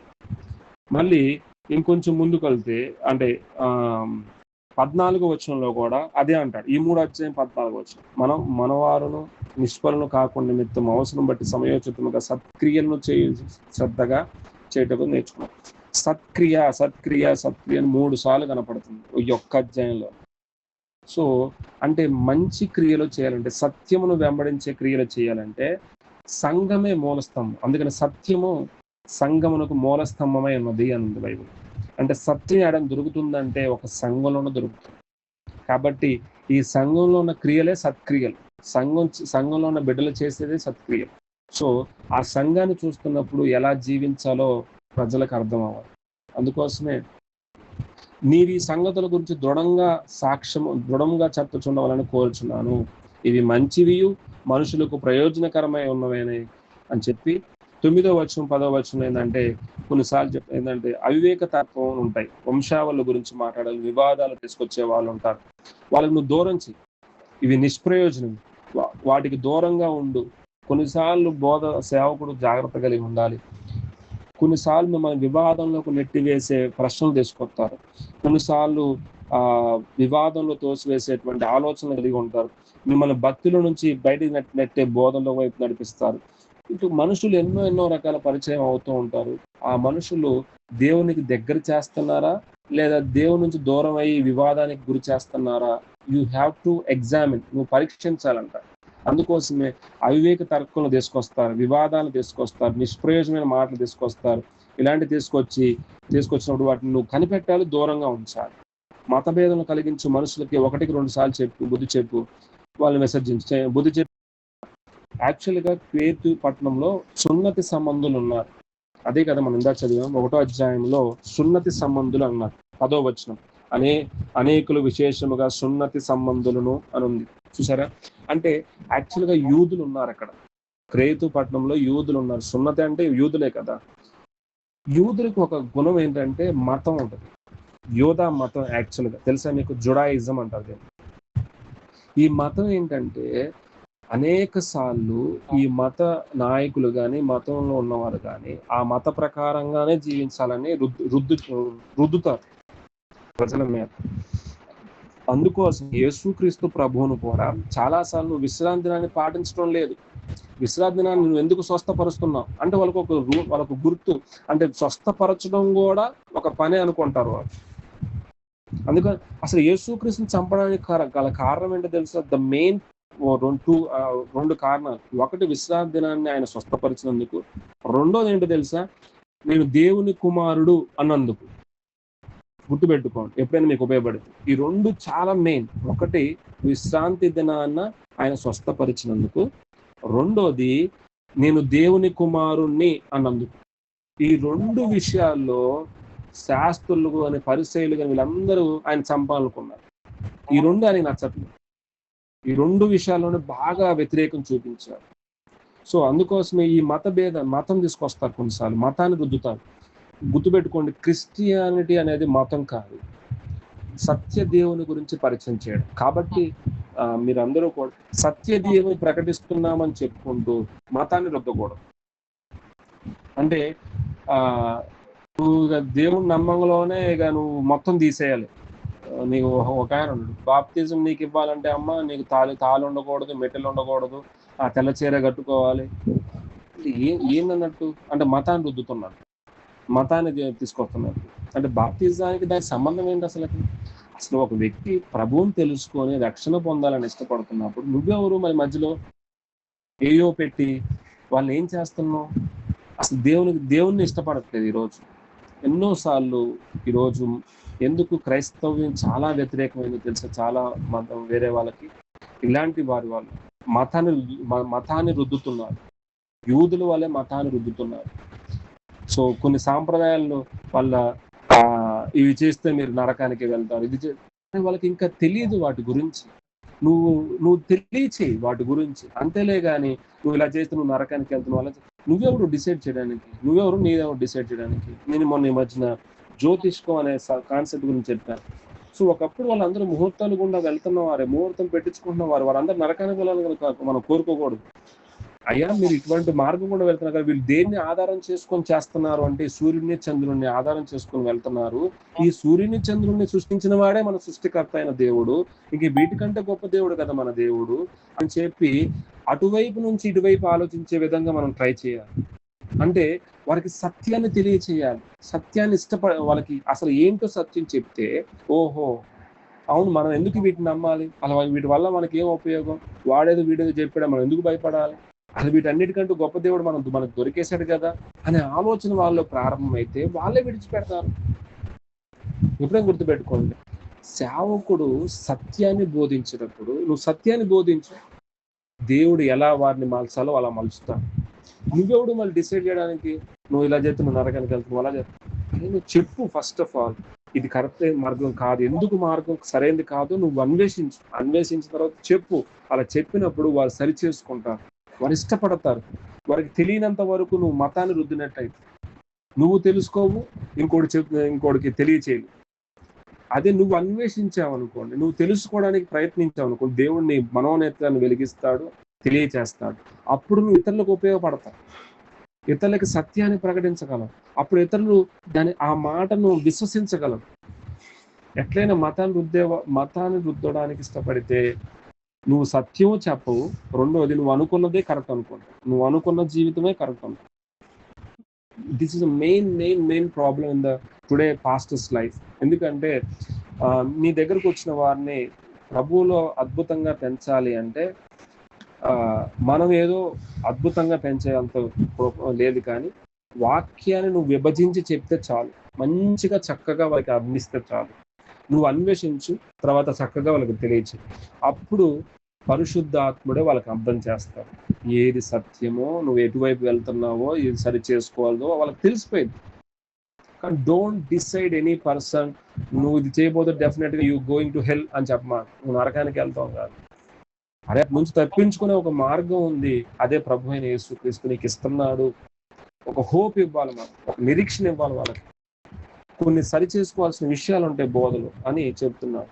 సో అందుకోసమే చివరిగా సత్క్రియల పట్ల ఆసక్తిని శ్రద్ధగా నేర్చుకున్న వాళ్ళని చెప్పి, నా యొద్ద ఉన్న వారిని వందనాలు చెప్తున్నారు. 15వ వచనం, విశ్వాసం బట్టి మిమ్మల్ని ప్రేమించే వారికి నా మా వందనాలు చెప్పండి, కృప మీ అందరికి తోడై ఉన్నను గాక అని చెప్తూ ఒక మాట ఏంటంటే 12వ వచనంలో, నికోపోలిస్ యుద్ధకాలం గడప నేను ఎంచుకున్నాను కనుక తూకీకును నేను యొద్దకు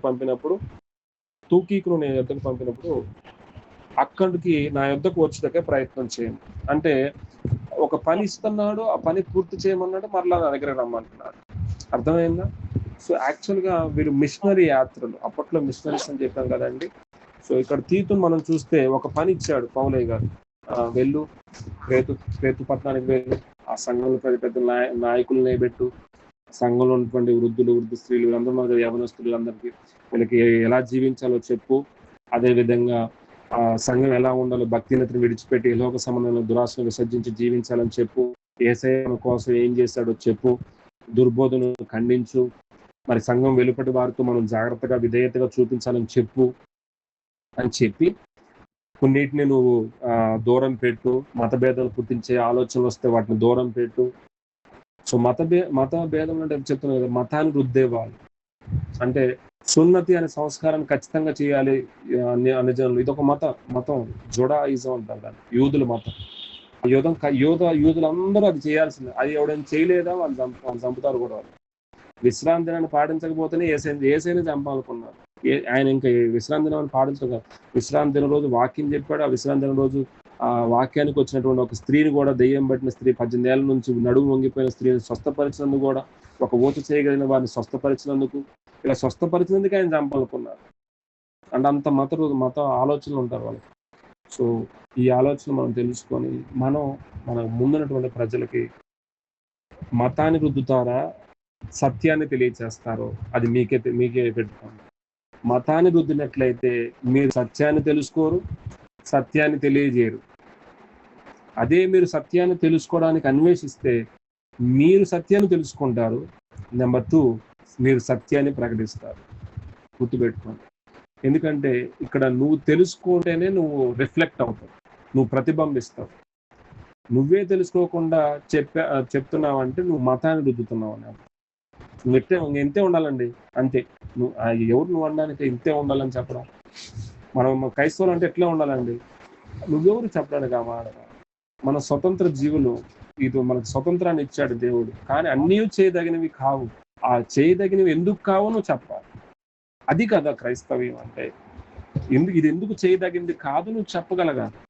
ఆ ఆలోచనలోకి నువ్వు వస్తేనే పరిణితి చెందిన క్రైస్తవులుగా మారిపోతున్నావు. ఎందుకంటే ప్రాముఖ్యంగా ఇది సేవకుడు సంబంధించింది కాబట్టి రానున్న రోజుల్లో మీరు అందరూ ఉపయోగపడాలని ఆశతోనే దేవుడు మీకు నేర్పిస్తున్నారు. దేవుడి ఇటు మాటలు మన హృదయంలో స్థిరపరచును గాక. ఆమేన్. రైట్, మన ప్రశ్నలు ఉన్నాయండి.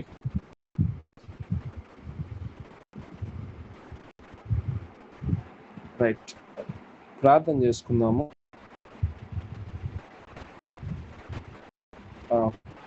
ప్రార్థన చేసుకుందామండి. సారీ, ఎక్కడైనా నా వాయిస్ డిస్టర్బెన్స్ వస్తే అంటే ఈ యొక్క నెట్వర్క్ వల్ల. ప్రార్థన చేద్దాం. మహాపరిశుద్ధుడా, ప్రేమల తండ్రి, ఈరోజు తీతు పత్రికను మేము ముగించుకోవడానికి సహాయం దయచేసిన వాడానికి స్తోత్రాలు. ప్రాముఖ్యంగా తీతు ఎవరో, ఈ పత్రిక ఎందుకు రాయాల్సి వచ్చిందో, ఈ యొక్క క్రేతు అనే పట్టణంలో ప్రజలు ఎలాంటి వారో తెలుసుకునే కృపిచ్చా. మరి అక్కడ లోపముగా ఉన్న వాటిని దిద్దాలి అని సంఘ పెద్దలను నిర్ణయించాలని, సంఘంలో హితబోధ తెలియచేయాలని, ఆరోగ్యకరమైన బోధ బోధించాలని, సంఘంలో ఉన్నటువంటి వృద్ధులు కానీ, వృద్ధ స్త్రీలు కానీ, యవన పురుషులు, యవన స్త్రీలు మరి వారందరూ చక్కగా జీవించాలని, ప్రాముఖ్యంగా సేవకుడు మాదిరిగా ఉండాలని, ఆదర్శంగా ఉండాలని, బోధ మోసమైందిగా ఉండకూడదని, అదేవిధంగా సంఘము భక్తిహీనతను విడిచిపెట్టి ఈ లోక సంబంధమైన దురాశలను విసర్జించేదిగా ఉండాలని, శుభప్రదమైన నిరీక్షణ కలిగి జీవించాలని, యేసుక్రీస్తు ప్రభు మా కొరకు ఏం చేశాడు అంటే సమస్త దుర్నీతి నుంచి విమోచించాడని, సత్క్రియల పట్ల ఆసక్తి కలిగిన ప్రజలను తన కోసం పవిత్రపరుచుకున్నాడని, తన సొత్తుగా చేసుకున్నాడని, వారి కొరకు తను అర్పించుకున్నాడని తెలియచేస్తూనే, మునుపు మేమందరం కూడా అవివేకులం, అవిధేయులం అని చెప్తూనే, మరి ఈ ప్రజల పట్ల అనగా ప్రభుత్వ అధికారుల పట్ల, పైనటువంటి అధికారుల పట్ల మేము విధేయత చూపించాలని, లోబడి జీవించాలని, మనుషులందరి పట్ల సాత్వికం కనపరచాలని మేము నేర్చుకున్న ఈ విషయాలను, కొన్ని మతభేదములు పుట్టించే వారిని కూడా ఎక్కడైతే ఉన్నాయో వాటిని మేము సరిచేసుకునే కృప దయచేయమని, ప్రతి విషయంలో శ్రద్ధగా పనిచేసే కృప మా అందరికీ దయచేయమని, ఈ తీతు పత్రికను ఒకవేళ మేము ధ్యానించిన విషయాలు ఏదైనా లోపాలంటే మమ్మల్ని క్షమించండి. ఇంకేదైనా సేవకుడు చెప్తున్నప్పుడు ఇంకా చక్కగా వివరణతో కూడినటువంటి విషయాలు చెప్తున్నప్పుడు దాన్ని ఇంకా అర్థం చేసుకునే కృప మాకు దయచేయండి. ఎందుకంటే ఒక్కొక్క సేవకును ఒక్కొక్క పరిమితులను వాడుకుంటావు, ఇంకా అద్భుతంగా చెప్పే సేవకులు కూడా ఉన్నారు ప్రభు. వారందరూ ఎప్పుడైనా చెప్తున్నప్పుడు ఈ బిడ్డలు ఇంకా ఆసక్తి చూపుతున్నప్పుడు ఇంకా మరెన్నో సంగతులు వాళ్ళకి తెలియచేయండి. ప్రతిదీ వారికి అర్థం అవ్వాలి, ప్రతిదీ వారు గ్రహించాలి. సత్యానికి గ్రహించి సత్యము చేత అనుభవ జ్ఞానం పొంది వారు నిత్య జీవం కొరకు ఎదురు చూస్తే అంతకంటే సంతోషం ఉంది ప్రభు. అటు కృపలోకి నడిపించమని యేసు క్రీస్తు నామంలో ఈ ప్రార్థన సమర్పిస్తున్న పరమ తండ్రి, ఆమేన్. తండ్రి, కుమార, పరిశుద్ధాత్మ త్రియేక దేవుని దీవెన సదాకాలమును తోడే నడిపించును గాక. ఆమేన్, ఆమేన్. అందరికీ ప్రభు నామమున వందనాలమ్మా. Thank you so much. వందనాలు. 15 వందనాలు.